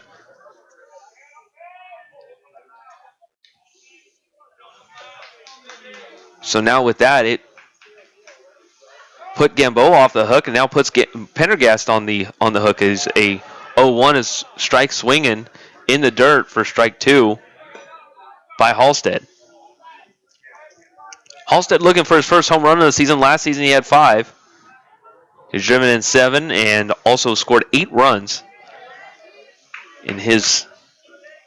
Just a little bit of struggle this year for him. Is last year he had his struggles as well. Wound up finishing the season around 280 mark. Pendergast looking in for the 0-2 with 1 out. Schultz on second after driving in his at bat. Here's the 0-2, and that is in the dirt, skips away. The catcher kind of ran into Lucas Halstead a bit, and Lucas is trying to back up a little bit, but careful when you run into Lucas. He's a big individual. Yeah, he is. One of the bigger players on the team. But it's funny is as I say that, he's probably one of the, well, I shouldn't say that because I haven't spoken to all the Tiger players, but he's one of the nicest guys as can be. Yeah. Which is pretty funny considering he's just a massive of a man. Pendergast looking in. The 1-2 pitch. Check swing. He went around. Did he go around? They will check. Yes, he did. Oh, man. So Lucas Halstead strikes out and brings up Blake Berry. Those are the things you hate to have when you just take a couple steps and. Blake Berry. Blake Berry grounded into a fielder's choice in the 1st inning and then walked in the 4th. Reached as far as 2nd. And in a good spot here to try and drive in one more. Ryan Schultz still standing on second after the 1-out double. Here's the first pitch to Berry, and that is a base hit right to left field. They're going to send Schultz, throw to home, And it gets away from the catcher, and the runner will tag, and that is safe. Throw to third. Safe! Wow. Heads up running by Barry, and he's all the way on third with 2 outs. Tigers lead 6-3. Pepperdine got very confused there as we had the safety dance song coming on. Well, there was a argument that they thought that Schultz might have gone out of the baseline to tag home. To be fair, he was running towards the catcher, and it was kind of out of. The catcher was out of place. Schultz was just doing everything he could to get away from that. He didn't want a collision. Right. Well, yeah, Schultz. I mean, you're right. He didn't want the collision, but he did come a little bit far out. I can see why that could be controversial, but great job by Schultz to put on the wheels and make it home. And a heads-up play by Blake Berry as he's now on third, and Kyle Soberano digs in. Yeah, Berry singling out to left, advance to second on the throw, advance to third, and Schultz coming in for the RBI. First pitch, Soberano swings. He swings to left field. He slams the bat on the ground, and Davis makes the out. So the Tigers get 3 here in the bottom of the 5th. We head to the top of the 6th inning. Tigers lead 6-3 on the Tiger Digital Network. Trivia contest. Here's how the contest. The first person to meet our San Francisco SPCA, a non-profit animals shelter which is to save and protect animals, provide care and treatment. In 2015, the leave release rate for the entire city of San Francisco reached 93%. We imagine a community where every animal has a loving home, where animals don't need the support of San Francisco's recruits and shelters. The SFSPCA is an independent, local non-profit that receives no government funding and is not part of any national organization. We rely on your support. Come to join us. We can't do this without you. You can go to www.sfspca.org to donate or contact us 415-554-3000. The Tiger Scholar Share Pack is back for just $40. You can grab 4 tickets, 4 hot dogs, 4 sodas to any Pacific baseball game. It's the best value in town. For more information about the Scholar Share Tiger Pack, head online to PacificTigers.com/Tiger Pack. We're on the top of the 6th, and after that amazing 3-run score by Pacific, they are up 6-3. Will Lyden's still on the mound, and we have 7, 8, 9 up. And here's Jeff Dominic with more. It'll be Davis, Maudlin, and Caparis due up for the Wave as they trail 6-3. They had 2 runs in the 5th after a 2-run home run by McAfee in that 5th inning. Tigers answered right back with 3 of their own, and our score is currently 6-3. 3 runs, 8 hits, and 1 error for the Wave. 6 runs, 7 hits, no errors for the Tigers. Well, Davis been struggling a little bit. He's 0-2 of the night. The 0-2 pitch, or excuse me, the 0-1. The 1-1 pitch is on the outside corner for strike 2. 1-2 pitch. Caught him looking. Strike 3. That is the 5th strikeout for Will Lyden. Will Lyden have himself a great game. We seem like we're talking about highs and lows for Will Lyden this season, but great job by him getting his 5th strikeout in this one. Brings up Aaron Maudlin. 1 for 2 today. Had a base hit and an RBI in the 2nd, and then grounded out to the second baseman as the first pitch is right down the middle, just above the knees. Strike 1, a fastball. Actually, that looks like a changeup more than a fastball. So we'll run with the changeup. 0-1.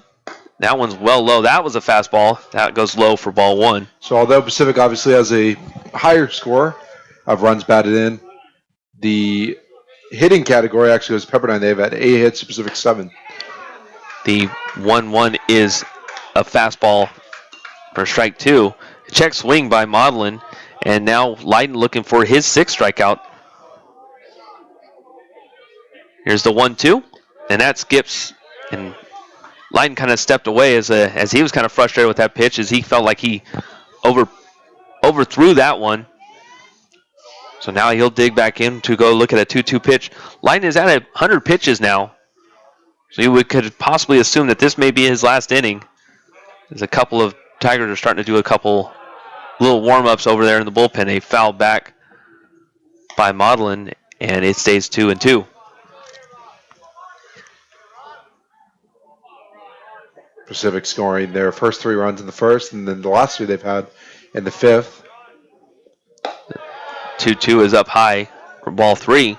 For Pepperdine, they've scored 2 in the 5th and 1 in the 2nd. So a little bit of scoring drought here in that 3rd and 4th. But they're trying to continue that momentum in the 6th. 3-2 pitch by Leiden. Just outside ball 4. Now batting the catcher, number 28, Joe Cabarrus. Something we're starting to kind of catch wind of is that the Tigers score in bunches. We saw that in San Jose State. They scored 6 runs in the 2nd. They scored 6 runs in the 8th inning to come away with the victory, finding ways to win. But we're starting to see that they start to they don't do the 1 run an inning type thing. They'll do 3, not to get anything for a couple innings, then do 4 more, something to that nature. Yeah, it's definitely a pattern that we've seen with this team that they, instead of, you're right, being consistent with like 1-1-1-1, they'll kind of have a little bit of a drought, score 2 or 3, and have a little bit of a drought, score 2 and 3. But hey, it's worked in certain games. It definitely worked for San Jose. It's worked in other ones against Seattle as well, and see if it works again here tonight. First pitch was a strike to Caparis. The 0-1 is low, ball 1. With Maudlin on first, the Wave have been able to get a runner on in every inning in this game. Hasn't had a 1-2-3 inning yet, has Leiden yet.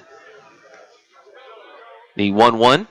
A shot right over to Tarantino, a diving Tarantino right underneath his glove, and that will be a base hit. And so station to station, go the Wave once again. Yeah, Tarantino was just an inch or 2 away from that ball. Went right under him, but great job by the shortstop, Matthew Tarantino. It brings up McAfee, and if we've saw him in the 5th, we know he's got power. He's had a home run in that 5th inning, drove in 2. Yeah, Quincy McAfee, only a freshman from Houston, Texas, so a little bit of a drive from Malibu, California. He is 5'10". The freshman shortstop for the Wave has James Free had a little conversation with Will Leiden, trying to settle him down. He's now at 110 pitches. Something to just definitely keep an eye on. There is more activity over in the Wave bullpen as well. First pitch is right there for strike 1. It's on the inner half, just above the knees. Looked like a curveball.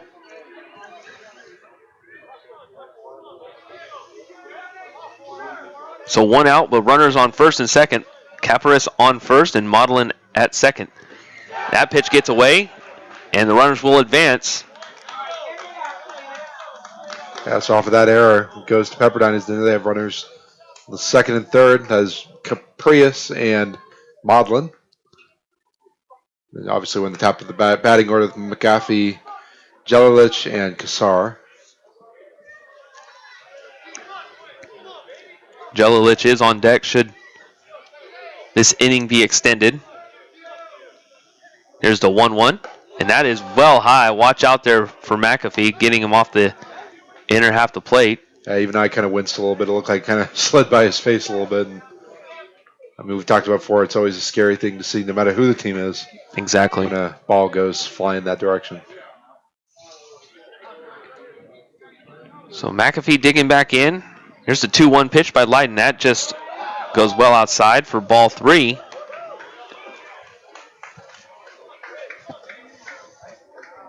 For Leiden, this may be his last batter. Yeah, there's definitely look over there, see some people warming up in the bullpen. This may be his last batter regardless how the outcome goes. The 3-1 pitch is a high fly ball over to left center field. Racing under it is Boris. He'll throw the 3rd, and the Wave get a run. And it's 6-4 still in favor of the Tigers.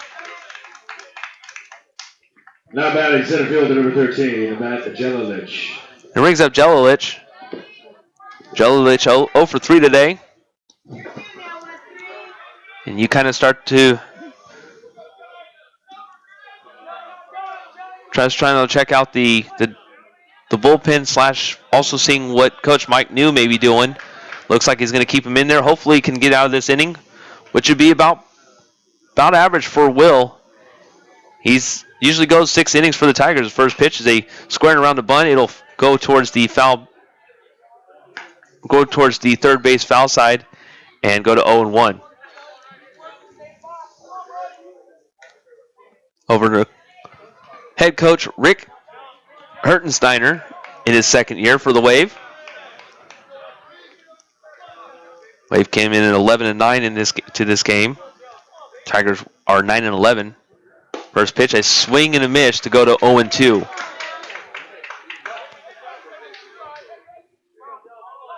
Kuzar will be up next. Should Jelilich be able to reach? Jelilich has struck out twice looking, and he's not been happy both times. There's the 0-2 just outside, and you can hear the groans of the fans. They thought that was strike 3, but it was outside, and it goes to 1-2.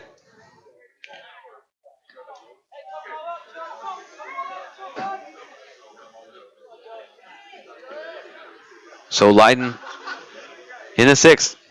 He's swinging, just staying alive was Jelilich as he fouled one off the end and towards Kuzar, who's on deck.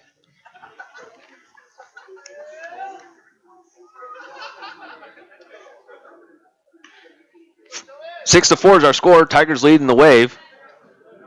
Will Leiden look at a 1-2 pitch. A swing and a shot towards the Sobrano at second. Throw on to first, and that ends the inning. So Will Leiden gets through 6. We'll see if he comes out for the 7th. Tigers lead 6-4 here on the Tiger Digital Network.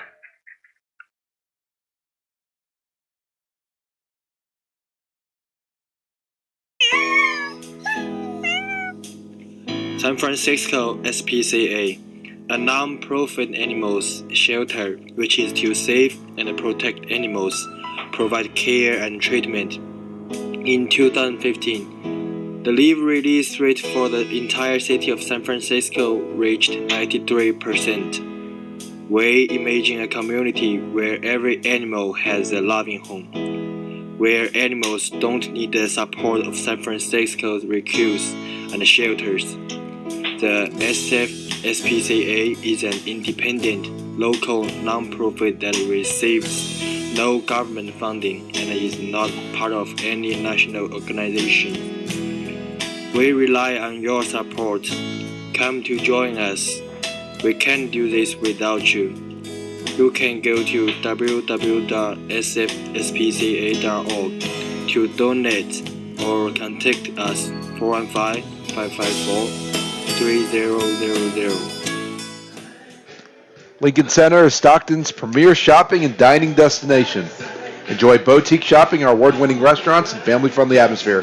Conveniently located at Pacific Avenue and Benjamin Holt, less than 15 minutes from the University of Pacific. Visit LincolnCenterShops.com for a list of stores that offer a discount to all UOP students. Lincoln Center, always in style. Middle of the 6th inning, Pacific up 6-4. We will see runners 9, 1, and 2. That is Boris, Sandry, and Mayer. And here's Jeff Dominic to bring you more as we come to the top of the 6th. Jimmy Morris will lead things off. After that, we'll go to the top of the order. Kevin Sandry and Danny Mayer to follow. Boris 0 for 2 today. He's flown out both times straight to center field. As the lights have taken a full effect, here's the first pitch to Boris, and that is low and inside, ball 1. Lights have taken effect for the most part. There is still a little bit of a bluish, purplish sky out. But for the most part, it is only the lights. The 1-2 pitch is a shot over to second base. Under it is Lambert. He'll throw on to first, and that is a quick 2-pitch out number 1. Now batting for the Pacific Tigers, third baseman number 8, Kevin Sandry. Sandry up next. 1 for 3 today. He had a base hit in the second inning and then struck out in the 4th. He had a infield base hit that went just over the pitcher and legged it out for the base hit, as the first pitch he sees is low for ball 1.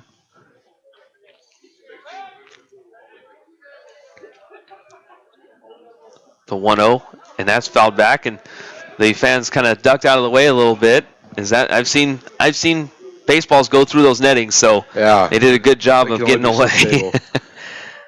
I mean, even with that netting there still is that fear of a ball coming straight at you. So Here's the 1-1 by Sandri.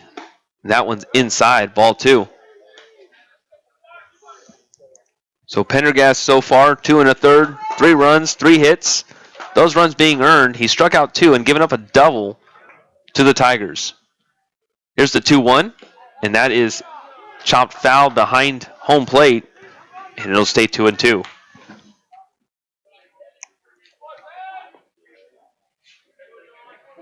Kobe Allen over there to retrieve the ball. I was just going to say something. I remember against San Jose State here on Tuesday, there was a little bit of a race between him and one of the San Jose State players, the 2-2 pitch. They a little bit of a swinging chopper, first base and second base collide. No, they wave each other off. Lambert takes it upon himself, and that is out number 2.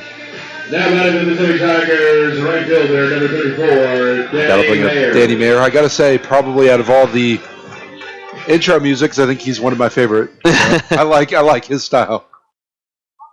Danny Mayer steps in. Has been hit by a pitch twice and walked once. So no official at bat, but he's been on base 3 times and scored 2 runs. Here's the first pitch, and that is a curveball up high for ball 1. A little bit of WCC scores for you today as St. Mary's top Portland. LMU beats BYU 2-0. And those were and St. Mary's also beat Portland in the doubleheader. A swing and a miss by Danny Mayer, strike 1.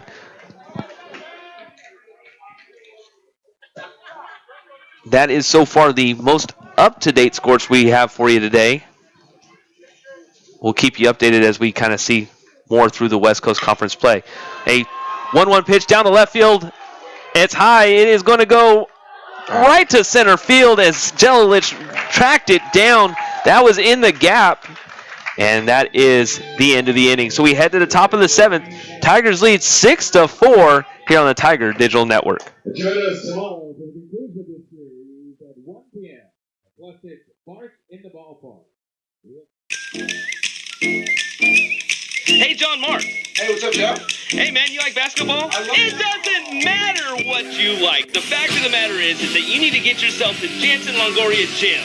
Jeff, calm down. That club notes get a little big right there, but all you guys got to know is that Tiger Radio is putting on a 3-on-3 basketball tournament, April 29th, 12 to 6. Where is it, Jeff? Jansen Longoria Gym. Plenty of prizes, great fun, great entertainment. The winner takes it all. You know it. Know your role and get yourself down. Right here, you can always sign up on TigerRadio.net. So, get at it. Oh, hell yeah!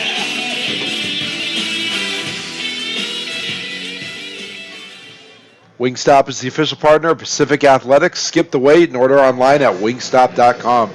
We head to the top of the 7th. Pacific up 6-4. For the pitching change and more, here's Jeff Dominic. Well, you hear Flash Gordon's theme music, which means only one thing. That's Cooper Casad coming in. He's got a 5.79 ERA in 14 innings pitched. He's given up 23 hits, 15 runs, 9 of those runs being earned, and has struck out 13 opposing batters. He'll see the 3, 4, and 5 hitters as Cusar, Rodriguez, and Barnett. We'll get you Will Leiden's line here as Cooper Casad is still currently warming up. For Leiden, it's 6 innings, 9 hits, 4 runs. Those runs being earned, 5 strikeouts, 3 walks. In 29 batters he's faced, he had 120 total pitches, so he was definitely a workhorse for the Tigers, and right now is in line for the win, should the Tigers be able to hold on. Yeah, Cooper Casad, the second batter that Pacific has thrown in the way of Pepperdine. Will Leiden obviously coming off of a great first couple innings. We'll see what Cooper Casad can do in the top of the 7th. As Pacific is up 6-4. Like you mentioned, scoring in bunches. They scored in the 5th and the 1st. 3 runs in the 5th, 3 in the 1st. We'll see what they can do now. So Cusar digging in for the first time. We'll see 3, 4, and 5. Cusar, Rodriguez, and Barnett. Lambert would follow should any of them reach.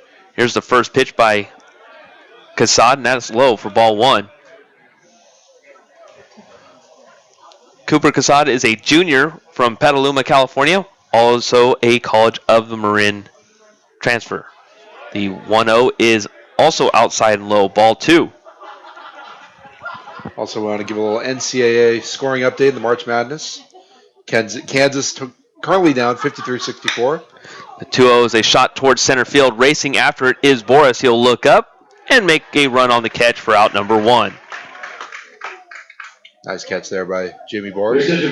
So Kansas was trailing? First baseman, number 6, Ben Rodriguez. So Kansas was trailing? Yeah, Kansas is trailing in that game by about 9 or 11. And see if they can make something happen. They're the first seed, Oregon's the third. And I don't know. It doesn't look good right now, but we'll see what Kansas can do. Absolutely. Ben Rodriguez digs in for the 4th time tonight. He's 1 for 3. He had a base hit in the 5th. The first pitch by Cooper Casad is a fastball right at the knees, just on the outer half for strike 1.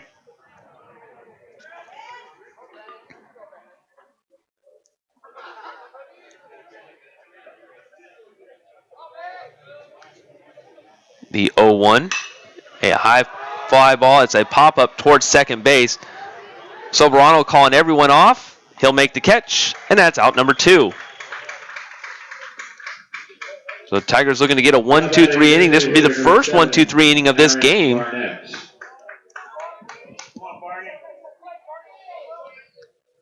And brings up Aaron Barnett. Barnett is 2 for 2 today. He's reached base all 3 times at his plate appearances. He had 2 singles and a walk in the 5th. A very tough out for the Tigers today. First pitch by Cooper Casad. Misses low and outside, ball 1. Aaron Barnett was 1 for 5 and drove in a run in the game 1 of the doubleheader. This is the second game. The 1-0 is low for ball 2. Game 1 was scheduled for Friday, actually, and it was rained out on after they pushed it back about a half hour, and both coaches got together and decided not to do it. Here's the 2-0. A shot towards right field. Danny Mayer will let that one drop in front of him, and that will be a 2-out base hit. Barnett is 3 for 3 today, and he's been, like I said, the tough out. He's reached base all 4 appearances. And following him now is Chase Lambert. Lambert had a base hit in the 2nd. After that, he flew out to right and also grounded into a fielder's choice in the 5th. So Cooper Casad now with 2 outs, runner on first, and a shot towards Tarantino. He'll gather it, throw on to first, speedy Lambert, but Tarantino with a strong throw gets him. So the Tigers allow 1 hit, but that's as far as the way we're able to go. We head to the bottom of the 7th. It's stretch time here at Klein Family Field, and the Tigers lead 6-4 on the Tiger Digital Network.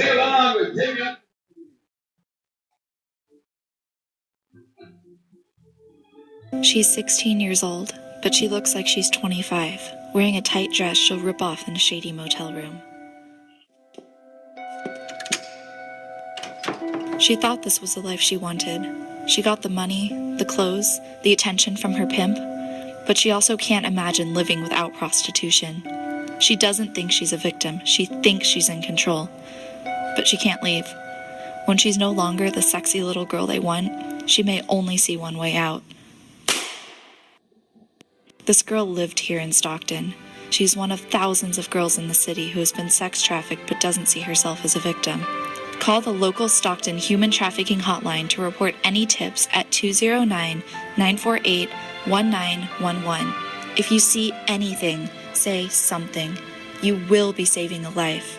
And if you are this girl, there is hope. Call 209-948-1911. You are worth so much more.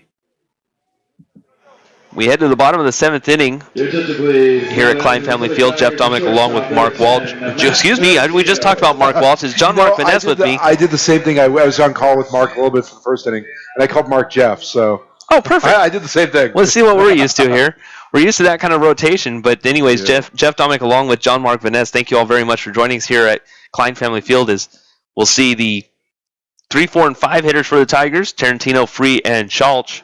Tarantino 2 for 3 today, along with James Free, who's also 2 for 3, and Ryan Schultz actually probably had one of the biggest base hits in this latter part of the innings, as he had a big base hit in the fifth inning where it drove in 3. The first pitch to Tarantino is a swing and a miss for strike 1. Tarantino does not get cheated, that's for sure. No. He's now batting .287, and when he swings that one, he aims for fences at a lot of times. Here's the 0-1. A shot towards the shortstop. A diving play, but it was out of his glove as he was unable to corral it, and Tarantino is on base. They will count that as a hit. 4 runs, 10 hits for the Wave, as well as 2 errors. For the Tigers, 6 runs on 8 hits, no errors. We'll see James Free. Free is 2 for 3, had the big 3-run shot in the first inning. Also reached base in the 3rd and later flew out to left field. That was in the 5th. So, leadoff base hit by Tarantino puts the Tigers in another good spot as they lead 6-4. The first pitch is outside for ball 1. Jonathan Pendergast is still in there. He's gone through 45 pitches. He's gone through 3 innings, 4 hits, 3 runs, those runs being earned, and also struck out 2 for the Wave. Yeah, great performance here by Jonathan Pendergast here tonight. He also is pitching in relief for Gamboa, who came in and pitched 3 innings. A swing and a miss by James Free for strike 1. Pepperdine currently 11-9. They're playing their first WCC series right now, and they're 1-0. Pacific is 9-11, but they've played a little more in the WCC with 0-4 given off of those Gonzaga losses. So they're trying to change the narrative here in the bottom of the 7th. Tigers looking to get their first win in West Coast Conference play with a 1-1 to Free. And that is just low for ball 2. A great pitch by Pendergast. That was probably just around the knees, and I thought we were going to see John Jackson give him strike 2.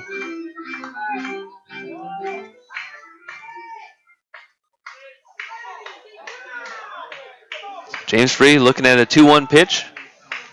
The young freshman catcher. Check back to first. Did he get him? And a leaping cat-like reflexes by Tarantino as he was solidly off of the base, and he looked like a diver trying to get into the pool. Pendergast has a good pickoff move, too. In the stretch, here's the 2-1. That is right on the outer half for strike 2. Looked like an off-speed pitch.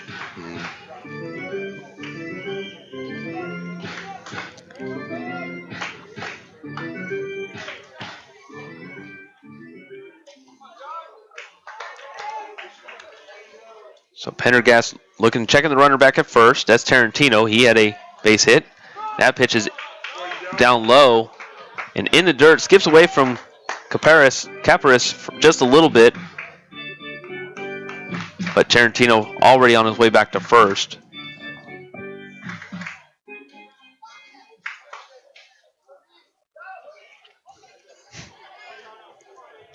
So Free is able to work it into a full count. Here's the payoff by Pendergast. A swing fouled back into the netting, and I think that actually knocked off the pole. That kind of, and just by the judging by the music, it very well may have, but it fouled off the pole. That kind of sticks up right behind home plate. Looks like they put out another fire as we see some smoke billowing over there in left field.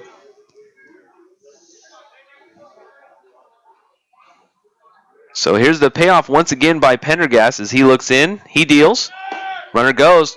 Is a ball 4, and it skips away. So heads up by Tarantino. He'll race all the way to third, and the Tigers once again have something brewing with runners on the corners and no outs for Ryan Schultz. Yeah, that almost looked like a clean throw there from catcher to second base, but to Tarantino's advantage, he was able to get there to third off of the arrow from Pepperdine. And it shows you a little bit of the freshman side of Caparis as the umpire called ball 4. He threw it anyways, skips off into center field, and now there are runners on the corners because of that situation, and Tarantino now at third. Yeah, those are those things that you learn. You know, he's young. You know, learn, you'll move on from it and try to not do that again in any other games because it could come out to be very costly for the Waves. So now runners on the corner for Ryan Schultz. Schultz 1 for 3. He drove in a couple off of the double. That was in the 5th. Here's the first pitch he sees, and his swing and a miss as he had an uppercut swing for strike 1. Yeah. Schultz had the double down the left field line that scored 2. It was a stand-up double. That gives him 11 RBIs on the season. Does have a home run and a triple. As that pitch misses low for ball 1. And I joke about Lucas Halstead being a big kid. Schultz is a big kid as well. He stands 6 feet tall, 215 from Novato, California. Another College of Marin transfers. We've talked about the Bay Area connections that all the coaching staff seems to have. 1-1 check to runner at third, back to first. And are they going to say that? They're going to say that was a balk? It is a balk. And Pendergast can't believe it. He kind of puts his arms up in the air like, I can't seem to do that. That's not right. But nevertheless, it's a run for the Tigers. It's 7-4 Tigers. In fact, Caparis is now over towards the pitcher. Can they go ahead and have a conversation? The head coach, Rick Hertensteiner, is talking to home plate John Jackson, and the infield is currently talking to the first base umpire, Angel Campos, while Kenneth Durham has no one to talk to. Maybe you can go ahead and talk to the third baseman, Maudlin, but everyone's talking to somebody, but right now it's the only person that's not talking to anybody is Maudlin and Kenneth Durham. Conversation at home plate is done. And now the infielder will kind of break things up here a little bit too.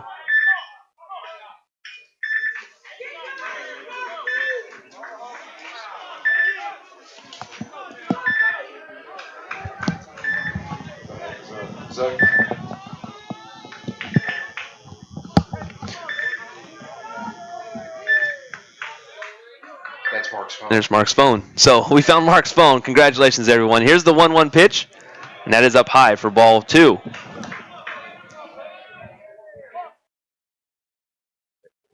This is 2-1 pitch coming up. So hopefully he was listening to the broadcast. If he was, he would know that his phone's available. Mark Walsh, we have your phone. Please report to the last place you were. 2-1 pitch is a curveball that is in there for strike 2. So Schultz looking in with now a runner on second. Still no outs. Schultz 1 for 3. Time being asked for and granted by the home plate umpire. So a 2-2 pitch with Free on second. Throw and a shot down the right field line, and that will hook well foul. Another hard hit ball. So Pendergast is going to get charged for that run as well. So 4 runs on 4 hits and 4 earned. We're looking at a 2-2 pitch with quite possibly a valuable runner on second, that being Free for the Tigers. The 2-2, and that's fouled back as well. So Schultz able to hang on and foul up a couple of good pitches by Pendergast.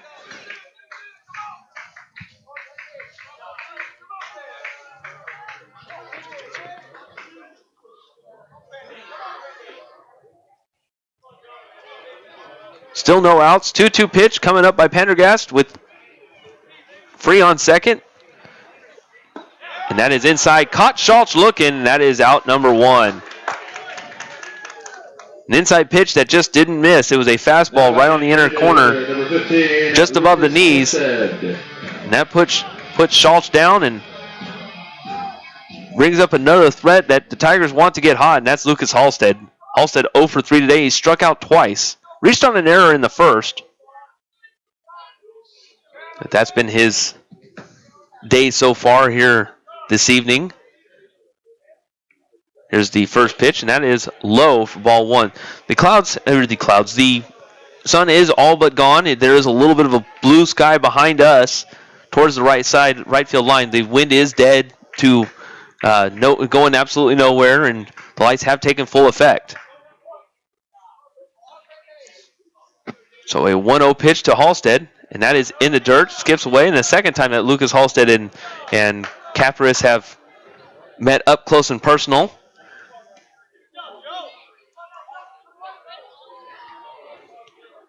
There's that pitch missed away and missed inside and low, and it kind of skipped away from Caparis.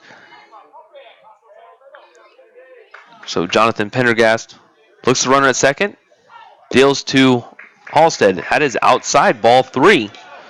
So now Halstead would, I would assume, all but keep the bat on the shoulder. Looking at this 3-0. Pendergast now at 59 pitches. Here's the 3-0, and that is a strike right on the outer half. Pretty much right down Broadway, but that is strike 1.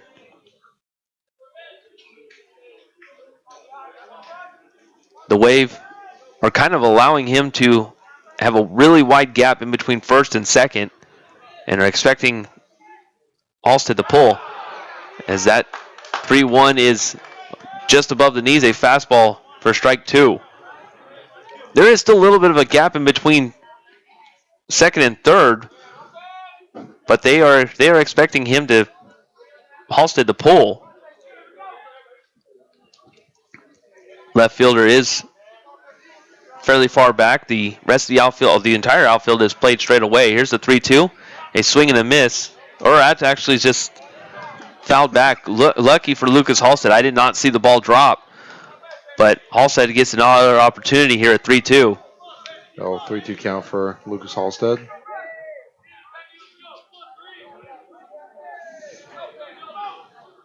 So Halstead looking in. Here's the payoff pitch by Pendergast. A swing, and that's fouled back down the right field line. That'll hook. Well, foul. And then we'll see this one again.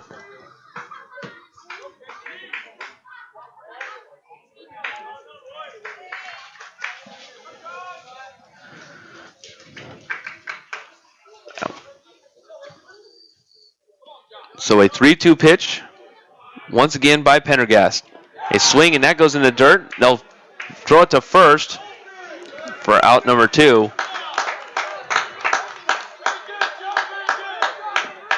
And so, pay attention, please. And now batting for the Pacific Tigers, left fielder number 27, Blake Berry. Brings up Blake Berry. Berry 1 for 2 today. He's batting .276. One of the senior outfielders for the Tigers. 1 of 3.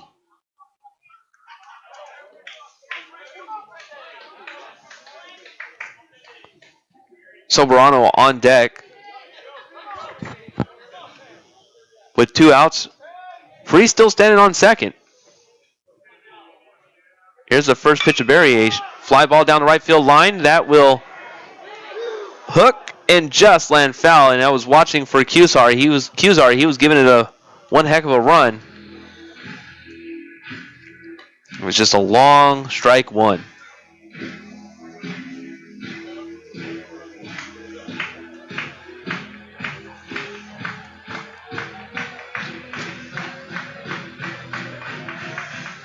So Tigers have scored 1 here in the bottom of the 7th inning. Looking at an 0-1 pitch with 2 outs. Runner on second. That's free. That is just at the knees for strike 2. Berry kind of walked away, not satisfied. But I think both opposing benches currently, or dugouts, are currently feeling the pinch of the strike zone. Here's the 0-2. And did he go around? No, he didn't, says the first base umpire, Angel Campos.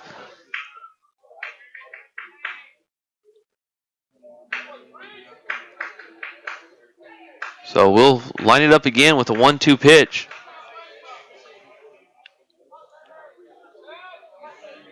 Barry might have gotten away with one.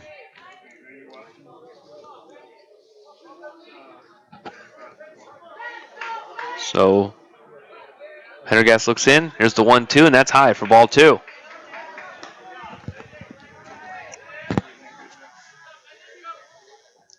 Rosewan takes time to say Oregon has advanced to the Final Four after a 74-60 win over Kansas. Wow. So amazing. Nice little upset there in the March Madness men's bracket pool. So they'll be there to face either Kentucky or UNC. 2-2 pitch. A shot towards left field line. That is hooking. That looks up. It's gone. Wow. Blake Berry with a 2-run bomb. And it is now 9-4 Tigers. And that might be what just seals the game right there by Blake Berry, who doesn't get a lot of action sometimes, but man, really got that one. Another 3-run inning so far for the Tigers. That's three 3-run innings this game. And that may have sealed the deal. I'm going to double check before you. They have called to the bullpen, so we'll step aside here. Tigers lead 9-4 here in the bottom of the 7th on the Tiger Digital Network.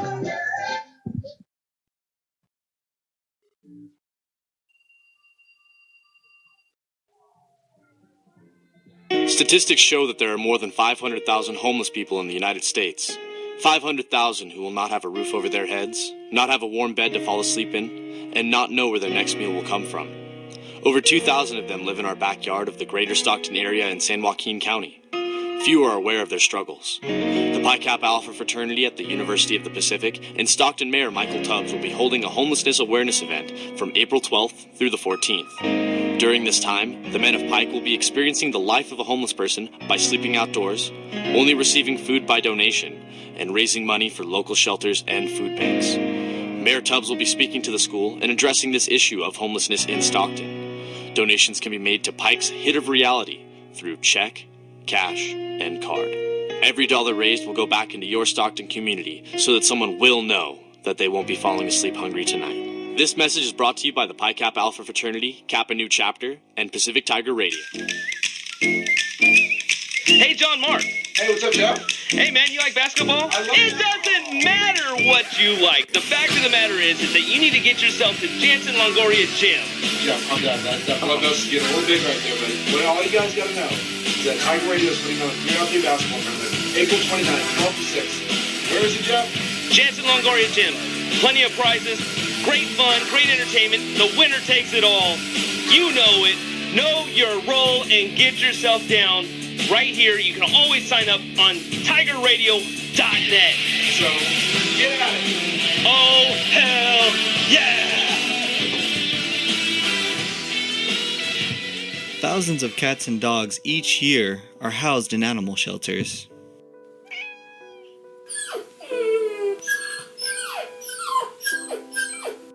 Local volunteers and workers help to give these poor animals a second chance.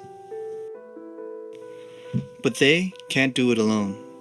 Please go down to your local shelter today to volunteer, donate, or adopt. Your support can help end the 4 million euthanations performed each year on animals. Please help. Give a little to save a lot of life.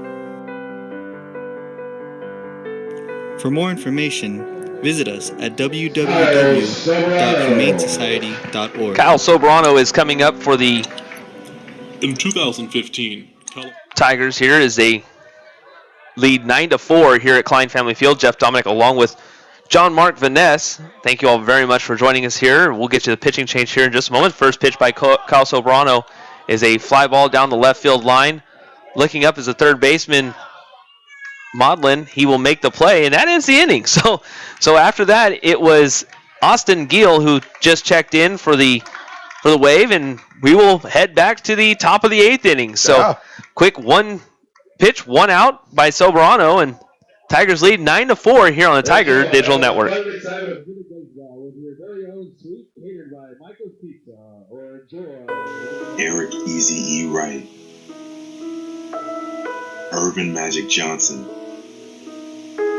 These are just two of the many people who could not escape the horrible disease known as HIV. AIDS.gov calculated that 1.2 million people in the U.S. are living with HIV, and 1 in every 8 of them don't even know that they are HIV positive. It is time for everyone to go to their local doctor and get tested. Let's do what we can to make sure we continue the fight against HIV, so that we are no longer hearing sounds like this. I don't want to die yet. But instead hearing sounds like this. I love you, Daddy. Listen to this message. Please don't ignore. Go get tested, and the life you will save is yours.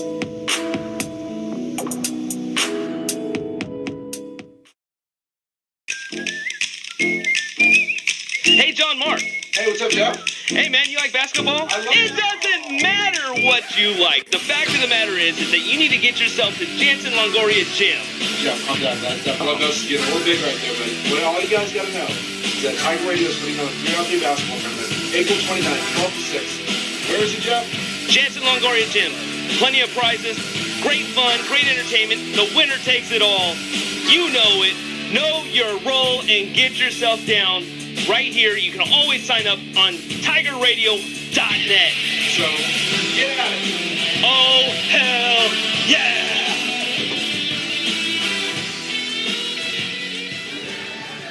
Top of the 8th inning here at Klein Family Field. Jeff Dominic along with John Mark Vaness. Thank you all very much for joining us here.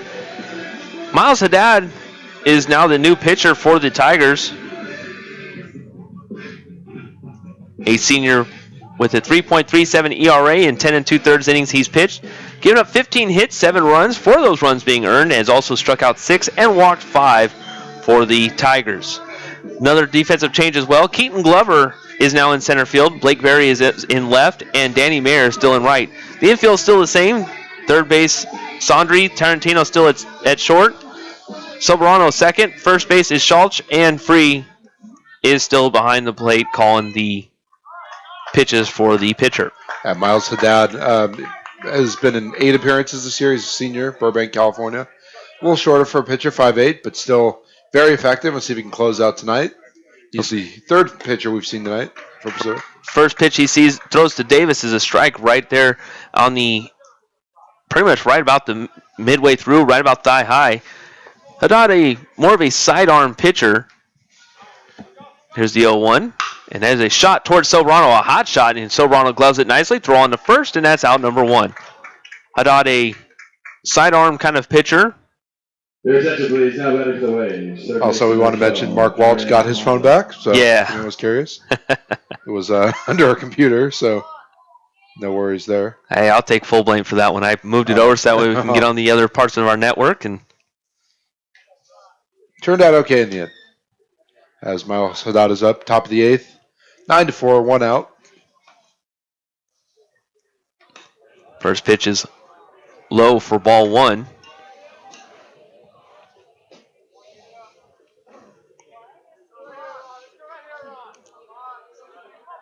This game hit about the scheduled mark. We were originally scheduled at 6 o'clock, and due to it being a game 2 of a doubleheader, it started a little earlier, which is good for some fans, considering that some of them may have just shown up for this game and got a little bit of an early start on them. I know for the hardworking people here, it must have been extremely tough. A doubleheader is always hard, as the 2-0 pitch is right on the inner corner for strike 1. Everyone will be getting a good night's sleep tonight. Oh, that's for sure. As you included for yes after working that NCAA tournament. 2-1 pitch, outside, ball 3. Yeah, that game tomorrow is scheduled at 1 o'clock. Park in the ballpark. Park at the ballpark. Always looking forward to that. Ricky Reynoso will be up. He'll be going up against Will Jensen, barring any changes in that. Here's a 3-1 by Haddad, and that is just below the belt for strike 2.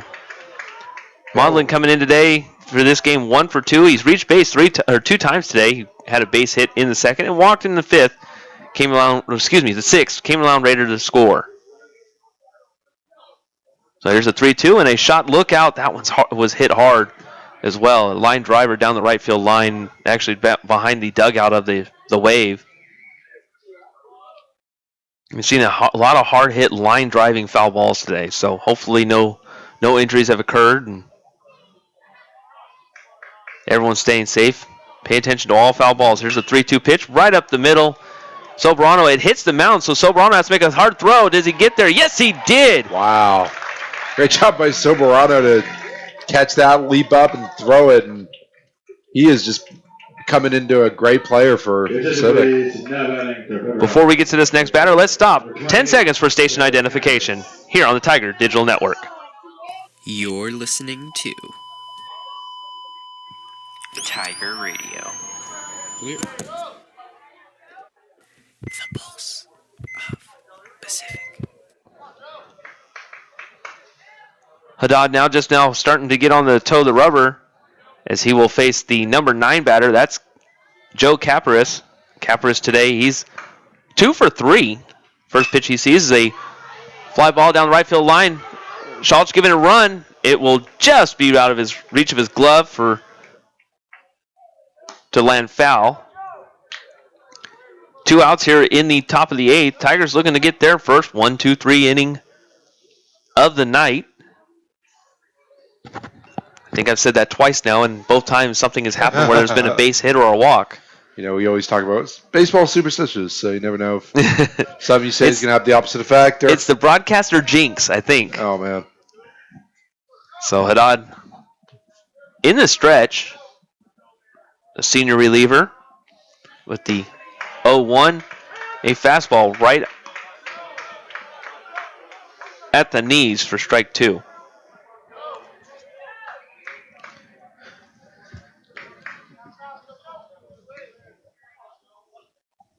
The 0-2 pitch just outside, ball 1.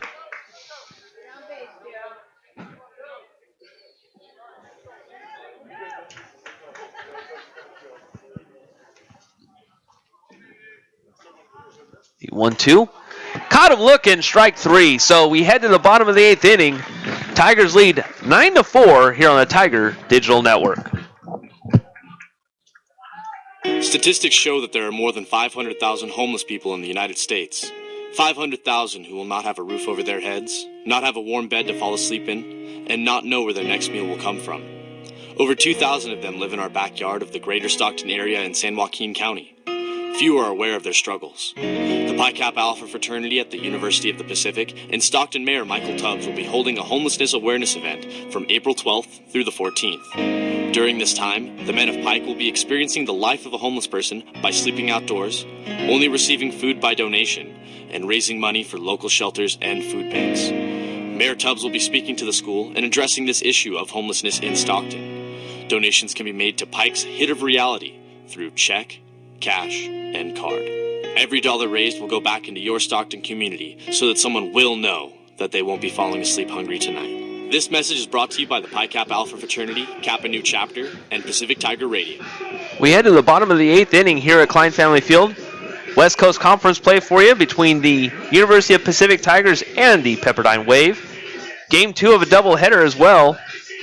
Currently in this game, Tigers lead 9-4 over the Wave. After 3 3-run innings, Tigers have been fairly successful. Yeah, you mentioned this team likes to score in bunch. They had 3 in the first, then went in a scoring drought 2, 3, and 4th innings, and then came back, scored 3, and then came back, scored 3 again. So yeah, 3, 3, and 3, and they are currently up 9-4. And Keaton Glover, who came in the bottom of the 7th as a replacement in center field, will be due up. We'll see the 9, 1, and 2 hitters. It'll be Glover, then we hit to the top of the batting order, which will be Sondry and Mayer. Talked a little bit about Austin Gill, the pitcher, junior from Frisco, Texas. Briefly. It was literally 1 pitch, 1 out. So yeah, didn't even have a chance to introduce him. Here's the first pitch to Keaton Glover, is low for ball 1. Played 2 years of junior college ball at Grayson College in Grayson County, Texas. In his final year, he went 5-2 with a 4.76 ERA and 62.1 innings. So, good job, Austin. As he looks in for a 1-0 pitch to Keaton Glover. A shot towards the gap. The shortstop gets it. Jump throw off line, and that will be a base hit for Keaton Glover as he legged one out. A little ESPN music there. Your attention, please. Now batting for the Pacific Tigers. Brings up Kevin Sondry due up next. Gale, so far, 5.68 ERA. He has no record to this point, but he's pitched 6 1/3 innings, 13 hits, 9 runs, 4 runs being earned, and has struck out 5 opposing batters. Sondry coming up. He's 1 for 4 today. He's grounded out, flown out, had a base hit, and also struck out. Runner goes, and a hit and run goes, and Sondry will be on base after that pitch is swung on and hit over to left field and will drop in for a base hit. So station to station go the Tigers, and Danny Mayer coming up in this 9-4 game. And now the Tigers are out hitting the wave here with 11. That's the 11th hit for the Tigers. Pepperdine has had 10 hits, just haven't been able to get anybody across, as they only have 4 runs to show for it. With Danny Mayer coming up, he's 0 for 1 today. He's reached base in 3 of those 4 plate appearances, though. He was hit by pitch twice. The one in the 5th inning looked pretty rough. Also walked in the 2nd and flew out to center field, which was a drive in the 6th inning. Here's the first pitch by Gale, and that is outside, ball 1. That hit in the 6th inning put Jelilich on a run, and Jelilich had to kind of do a little bit of a leap towards the center field wall. So it went about as far as 405 and just did not have enough legs to get over or bounce off the wall. 1-0 pitch. That's low. Ball 2. Austin struggling a little bit here in this inning. Yeah, after a base hit by Glover, back-to-back base hits by Glover and Sondry, he puts a runner in scoring position. As Glover is now at 2nd and Sondry is now at 1st.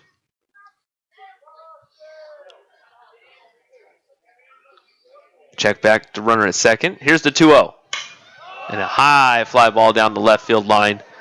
A long run for Davis as well as McAfee. Davis will make a little bit of a sliding catch, and he'll make the catch for out number 1.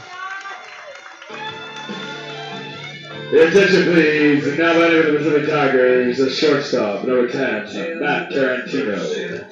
That brings up Matt Tarantino. Tarantino 3 for 4 today.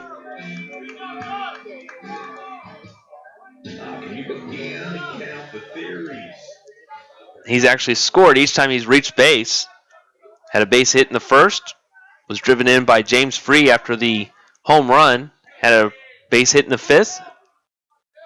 And a base hit in the 7th. So here's his first pitch. And that one's fouled back right to me in the netting. I almost made a play. You know, that's how we do it. Yeah. But Tarantino definitely does not get cheated up there, as he will swing away. And right now he's just finding the right spots, as he's found gaps, and each time he's been up, except for the 2nd inning. He did strike out. Here's the 0-1, and that is just outside for ball 1. Tarantino, the shortstop, counting for 3 of the Tigers' 11 hits today.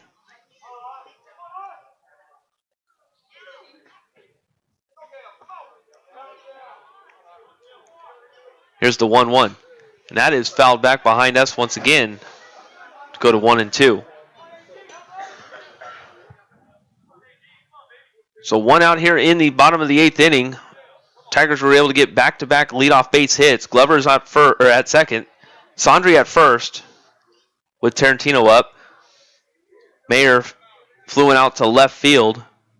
Left fielder is playing pretty far out, still straight away. Here's the 1-2. A shot right down in between the gap and will fall into left field. A runner will attempt to score, and standing is Glover. It's 10-4 Tigers. And with that brings up James Free, the batting up cleanup, and he's having himself a good game tonight, 2-3, batting .328, and A lot of the clutch plays that have been happening because of him. The pitcher, number 28, James Free. So put Tarantino 4 for 5 today. He's now batting .305. Yeah. For a kid that was batting right around the 145, 150 mark to now be at .305 is absolutely amazing. He's been on a great hot streak. And speaking of hot streaks, it also a kid that's been on a hot streak, it seems like all season long, batting .328, James Free. He's got a home run. He had a base hit in the 3rd and also walked in the 7th. Mm-hmm. After that, Tarantino singling through to the left side. Sandry advanced second. So Austin Gale deals to Free, a base hit to right field. A throw down, sliding is Sandry, and it is now 11-4. Tigers. Runners on the corners is heads up by Tarantino to make it all the way to 3rd. Now batting for the Missouri Tigers. First base. Free single through right side. RBI. Tarantino advanced 3rd. Sandry scores. That puts 2 runs in the 8th. Pacific up 11-4. Their largest lead of the ball game. So with runners on the corners, brings up Brian Schultz. Schultz 1 for 4 today. After a little bit of a conversation on the mound between Caparis and Gale. Gale has struggled here in this inning so far, giving up 4 hits and 2 runs. Both those runs being earned. Here's the first pitch to Schultz. It's right at the knees, a fastball for strike 1. Kind of a get-me-over strike right there. Mm-hmm. Currently 0-1 count with 1 out. Gale looking in. He's in the stretch, taking his time with runners on the corner, still with 1 out. And back-to-back base hits once again, and now everyone will call for time. We'll set that up again.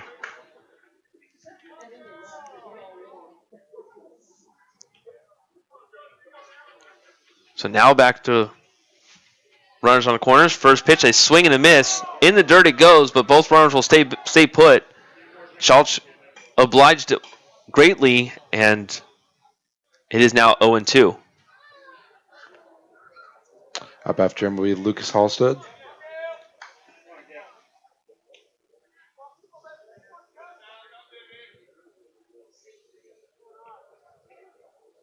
So here's the 0-2 pitch with 1 out. A swing right at the second baseman. He'll flip over to the shortstop covering on the first, and that is a quick 4-6-3 double play. But the Tigers are able to get 2 on, as tack 2 more on, as they lead 11-4. We head to the top of the 9th here on the Tiger Digital Network.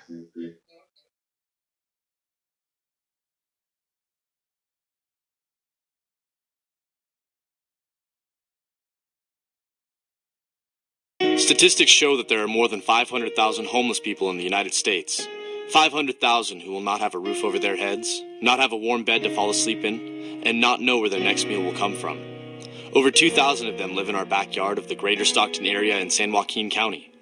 Few are aware of their struggles. The Pi Kappa Alpha fraternity at the University of the Pacific and Stockton Mayor Michael Tubbs will be holding a homelessness awareness event from April 12th through the 14th. During this time, the men of Pike will be experiencing the life of a homeless person by sleeping outdoors, only receiving food by donation, and raising money for local shelters and food banks. Mayor Tubbs will be speaking to the school and addressing this issue of homelessness in Stockton. Donations can be made to Pike's Hit of Reality through check, cash, and card. Every dollar raised will go back into your Stockton community so that someone will know that they won't be falling asleep hungry tonight. This message is brought to you by the Pi Kappa Alpha fraternity, Kappa Nu Chapter, and Pacific Tiger Radio. Top of the 9th inning here over at Klein Family Field. Jeff Dominic along with John Mark Vaness. Hey, no, it's Mark. I was close. As we get you set up here for the top of the 9th inning between the Pepperdine Wave and the University of Pacific Tigers. Tigers in control of this one as they look to get their first win in West Coast Conference play this season. Pepperdine Wave. For the Pepperdine Wave, this is the first taste of West Coast Conference play. Now batting for Pepperdine. What a better way than an 11-4 win by Pacific to open that up for Pepperdine. Absolutely. We'll see at the top of the order. It'll be McAfee, Jelilich, and Cusar. Rodriguez would follow if any of them can reach. Haddad still on the mound for the Tigers. He's gone through an inning so far, struck out 1, didn't give up a hit. He had a 1-2-3 inning in the 8th. Yeah, Miles Haddad doing a great job and looking for the closeout here in the Top of the ninth. Thank you. The 1-0 is out or inside and low for ball 2. We'll remind you to kind of stay tuned as we will have the post-game interviews. We'll kind of keep that one to a surprise on who we will bring up as we'll close things out here from Klein Family Field. Here's the 2-0, and that is inside for ball 3. McAfee is 1 for 3 today. He had that home run in the 5th inning, which drove in 2, and that was the spot where you thought Pepperdine might have started to have their own little bit of a one-up as they tied the ball game at that point. The 3-0 is also inside and high for ball 4. And after that, the Tigers just seemed to pull away from everything. And Now batting, the center fielder, number 13. after the Wave scored 2 in the 5th inning, the Tigers answered right back, scored 3 of their own. Pepperdine scored 1 after that, and then in the 7th and 8th, respectively, Tigers have scored 5 runs total. 3 in the 7th, 2 in the 8th, and that is currently where our score kind of remains, 11-4. First pitch to Jelilich is outside for ball 1. Jelilich 0 for 4 today. He's batting now, gone down to 238. He's struck out twice today as well. The 1-0 is right on the outside corner for strike 1. Looked like a curveball that, more like a slurve. It kind of was sweeping inside and came back to come in. The 1-1 is low, a fastball for ball 2. Jelilich has 2 home runs on the season. Before I forget, for Blake Berry, that's his 2nd career home run. As he hit that one, that was in the bottom of the 7th. Albeit that it was a little bit further in history already, I wanted to make sure that whoever may be listening and kind of wondering, especially any Blake Berry fans, that was his 2nd career home run for a senior. Good for Blake Berry. Yeah, he's getting some of his first start to the season and making the most of them. 2-2 is fouled back by Jelilich. Doesn't look like any other Tigers are starting to warm up, so you would assume that Miles Haddad would be it for the rest of the night. 2-2. That's also fouled back. So Jelilich has been able to foul off a couple of good pitches by Haddad. With a runner on first, that's McAfee. McAfee drew the 4-pitch walk. On deck once again is Cusar. And Rodriguez to follow should he reach a curveball that goes low for ball 3. So 3-2 count for Jelilich. Haddad slowing things down a little bit as he kind of doing a little bit of I didn't recognize if it was a stretch or he may have been tying his shoe. 3-2 pitch, a swing and a high pop-up over to short. Tarantino will gather himself under it, make the catch, and Barry came up running behind him just to make sure he stayed upright. Tarantino was surprised to see him too. He's like, "Whoa, got my teammates behind me." I think Barry might have been there just in case Tarantino didn't gather it well and may have popped it back up and kind of done the old tip rule. Brings up Jordan Cusar, the right fielder. First pitch he sees is outside, ball 1. Cusar 1 for 3 today. He had a base hit in the first inning, walked in the 3rd, and struck out in the 5th. Also flew out to center field. So this is his 5th at bat. That pitch is right on the inside corner for strike 1. 1-1 pitch coming up with 1 out.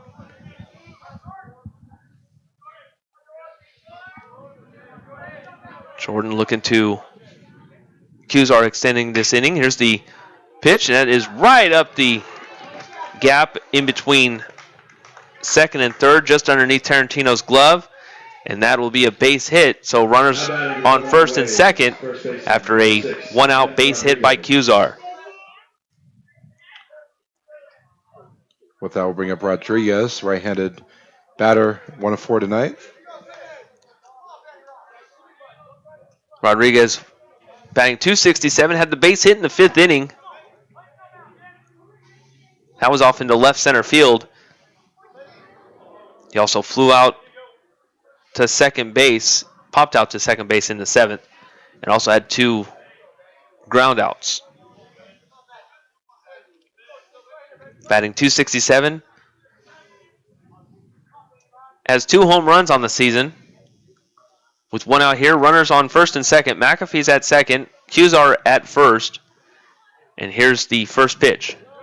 A pitch outside and low for ball 1.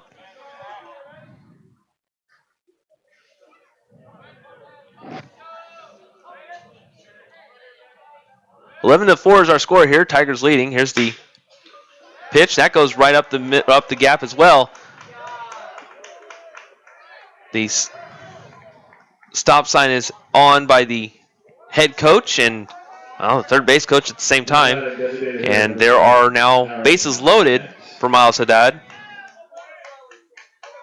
And bringing up a guy that's been absolutely tough tonight. He's 3 for 3, which is Aaron Barnett. Yeah, if you're Pepperdine, that's the guy you want to have up. Playing pretty hot tonight, 3-3, like you mentioned. Left-handed batter. He's had 4 doubles, struck out 7 times in 15 hits in 71 at-bats. First pitch is outside, ball 1.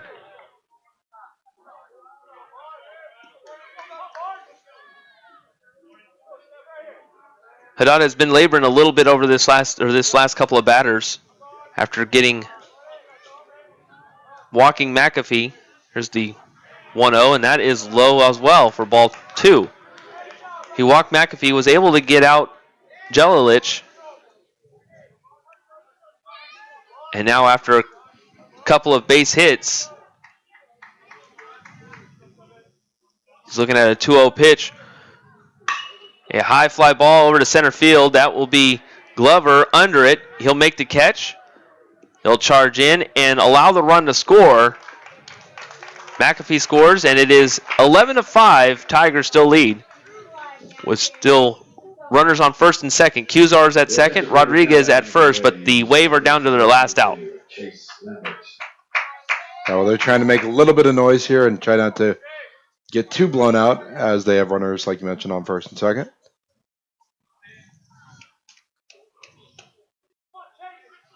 Lambert is up. So Lambert 1 for 4 today, batting .191 on the season. Had a base hit in the second inning. That was right up the middle. He did reach in the 5th on a fielder's choice. Here's the first pitch, and a high fly ball over to right field. It looks like Mayer is under it. He'll make the catch, and that ends the game. The Tigers win this game 11-5. Tigers win. And we will go ahead and step aside. When we come back, we'll have post-game wrap-up here on the Tiger Digital Network. Your final score, Pacific 11, Pepperdine 5. Thank you for joining us here today. Your Tigers are back in action. Living in a generation where everything is sexualized, teens today are having sex more now than ever. Social standards are changing, relationship expectations and norms are so much different than they used to be, and teens are scared and ashamed to ask for help when it comes to having safe sex. But what if there is a place where these teens can go without being judged? What if there is a place for these teens to go without having to be afraid? What if there was a place for these teens to go to ask the questions they want to ask and receive birth control or health care that they need in order to practice safe sex? Well, there is. Planned Parenthood has been around for 100 years and is the most trusted healthcare provider that believes in health care for all, with no expectations or limitations in those they provide services for. Planned Parenthood is a nonprofit organization that runs off of donations, and that's where you can help. Planned Parenthood is asking for donations, no matter how big, no matter how small. Anything can help. According to Planned Parenthood's fact sheet, the teenage pregnancy rate in the United States has declined to its lowest level in the past 40 years due to the increased access of birth control Planned Parenthood has helped provide. You can go online and donate at www.plannedparenthood.org, or you can also call our national toll-free call center at 1-800-798-7092. That's 1-800-789-7092. Go online or call today to make a donation and help be a part of the cause for healthcare for all. Planned Parenthood. Care no matter what. You're listening to Pacific Tiger Baseball with Jeff Dominic and Mark Walsh, only on the Pacific Tiger Digital Network. This is Tiger Baseball with Jeff Dominic and John Mark Van Ness. Only on the Pacific Tiger Digital Network. Thousands of cats and dogs each year are housed in animal shelters.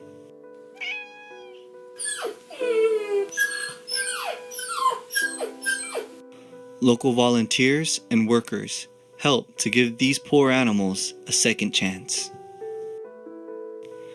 But they can't do it alone. Please go down to your local shelter today to volunteer, donate, or adopt. Your support can help end the 4 million euthanations performed each year on animals. Please help. Give a little to save a lot of life. For more information, visit us at www.humanesociety.org. San Francisco SPCA, a non-profit animals shelter which is to save and protect animals, provide care and treatment. In 2015, the leave release rate for the entire city of San Francisco reached 93%. We imagine a community where every animal has a loving home, where animals don't need the support of San Francisco's recruits and shelters. The SFSPCA is an independent, local non-profit that receives no government funding and is not part of any national organization. We rely on your support. Come to join us. We can't do this without you. You can go to www.sfspca.org to donate or contact us 415-554-3000. You're listening to Pacific Tiger Baseball with Jeff Dominic and Mark Walsh, only on the Pacific Tiger Digital Network.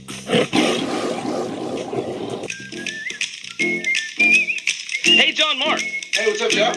Hey, man, you like basketball? It doesn't matter what you like. The fact of the matter is that you need to get yourself to Jansen Longoria Gym. Jeff, calm down. That clubhouse is getting a little big right there, but what all you guys got to know is that Tiger Radio is putting on a 3-on-3 basketball tournament, April 29th, 12 to 6. Where is it, Jeff? Jansen Longoria Gym. Plenty of prizes, great fun, great entertainment. The winner takes it all. You know it. Know your role and get yourself down. Right here, you can always sign up on TigerRadio.net. So, get at it. Oh, hell yeah!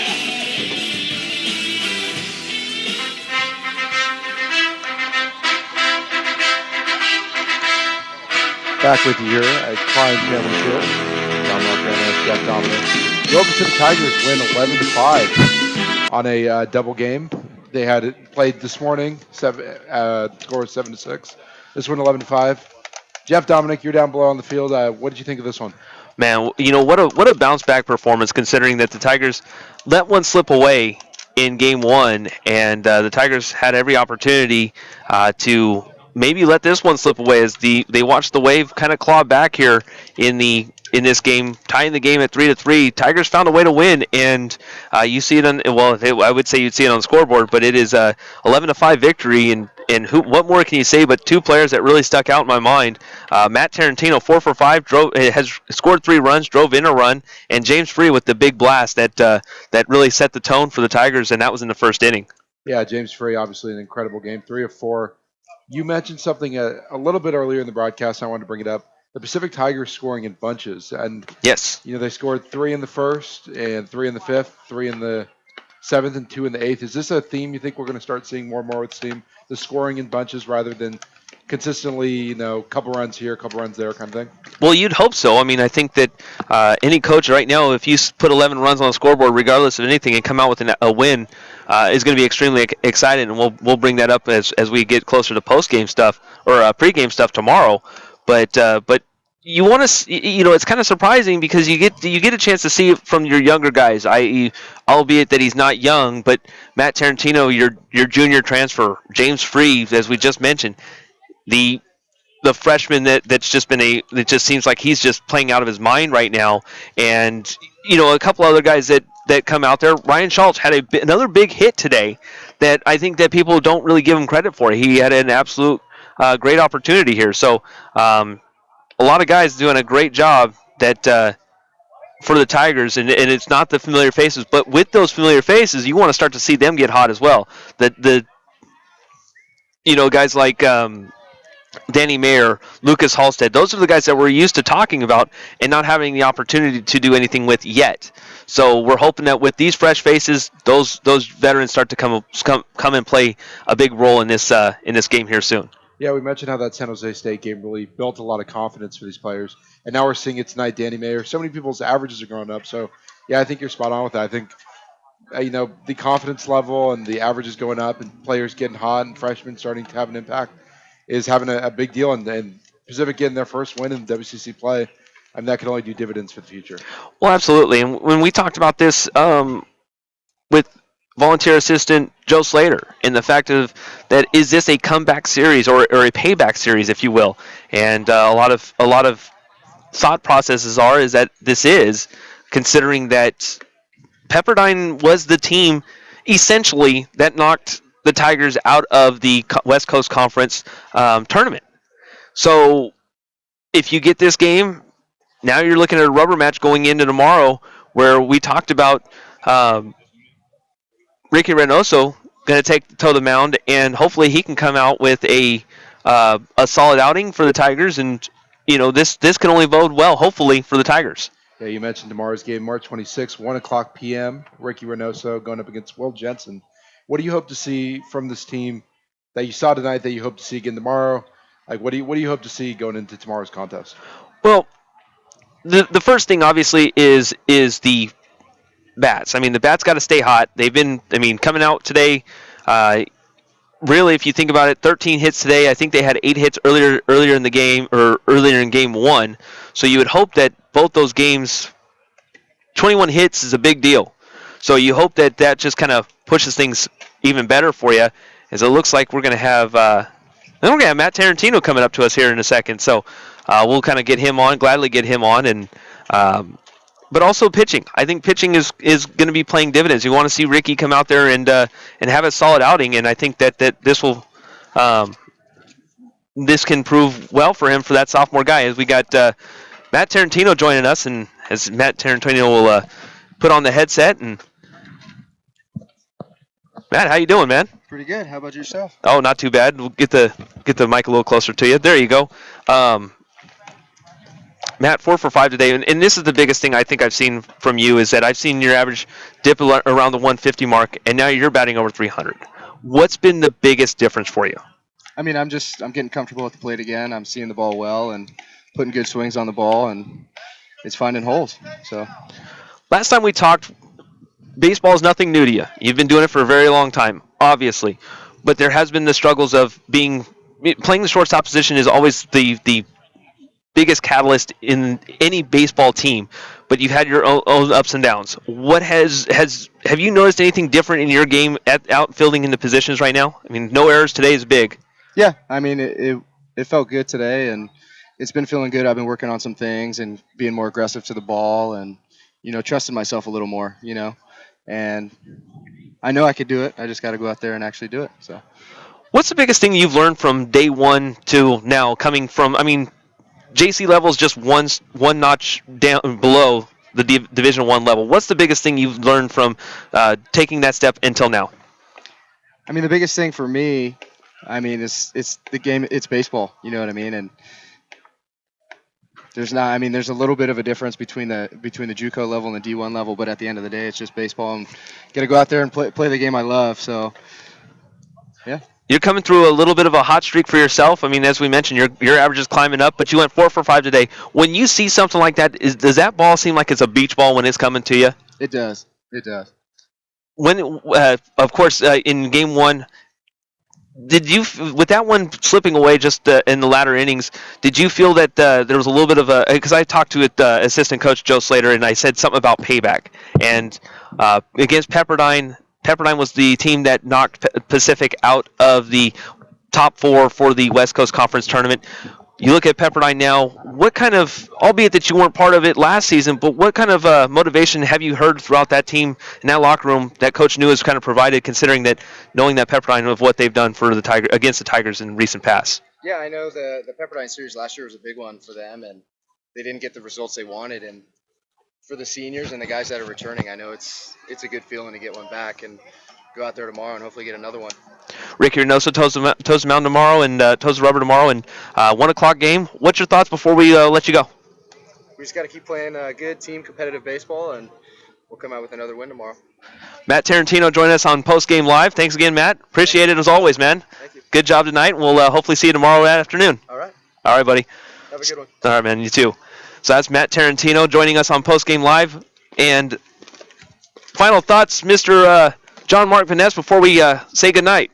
Yeah, I mean, just an all-around great performance coming off of bouncing back from that first game and making a solid first WCC win.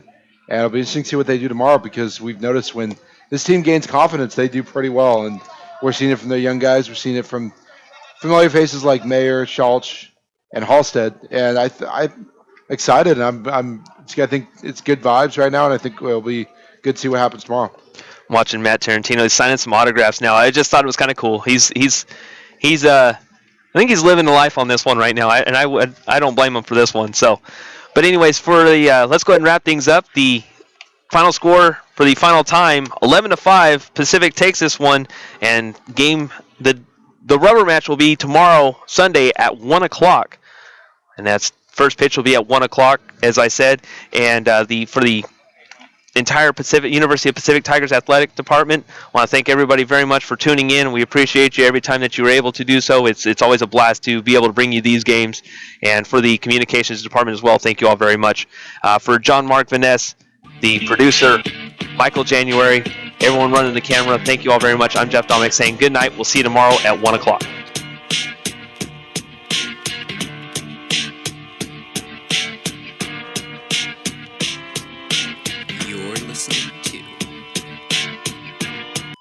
Tiger Radio.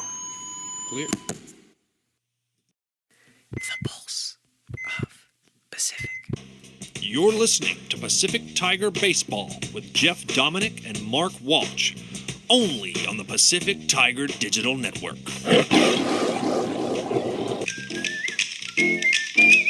Hey, John Mark. Hey, what's up, Jeff? Hey, man, you like basketball? It doesn't matter what you like. The fact of the matter is that you need to get yourself to Jansen Longoria Gym. Jeff, calm down. That prognosis is getting a little big right there, but what all you guys got to know is that Tiger Radio is putting on a 3-on-3 basketball tournament, April 29th, 12 to 6. Where is it, Jeff? Jansen Longoria Gym. Plenty of prizes, great fun, great entertainment. The winner takes it all.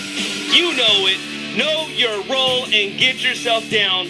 Right here, you can always sign up on TigerRadio.net. So, get at it. Oh, hell yeah! Thousands of cats and dogs each year are housed in animal shelters.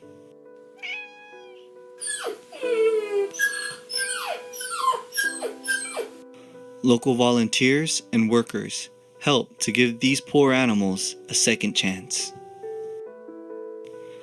But they can't do it alone.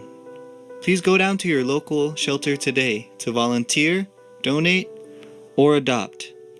Can't do it Your alone. support Please can go down help to your end local the 4 shelter. million euthanations performed each year on animals. Please help. Give a little to save a lot of life. For more information, visit us at www.humanesociety.org. Statistics show that there are more than 500,000 homeless people in the United States. 500,000 who will not have a roof over their heads, not have a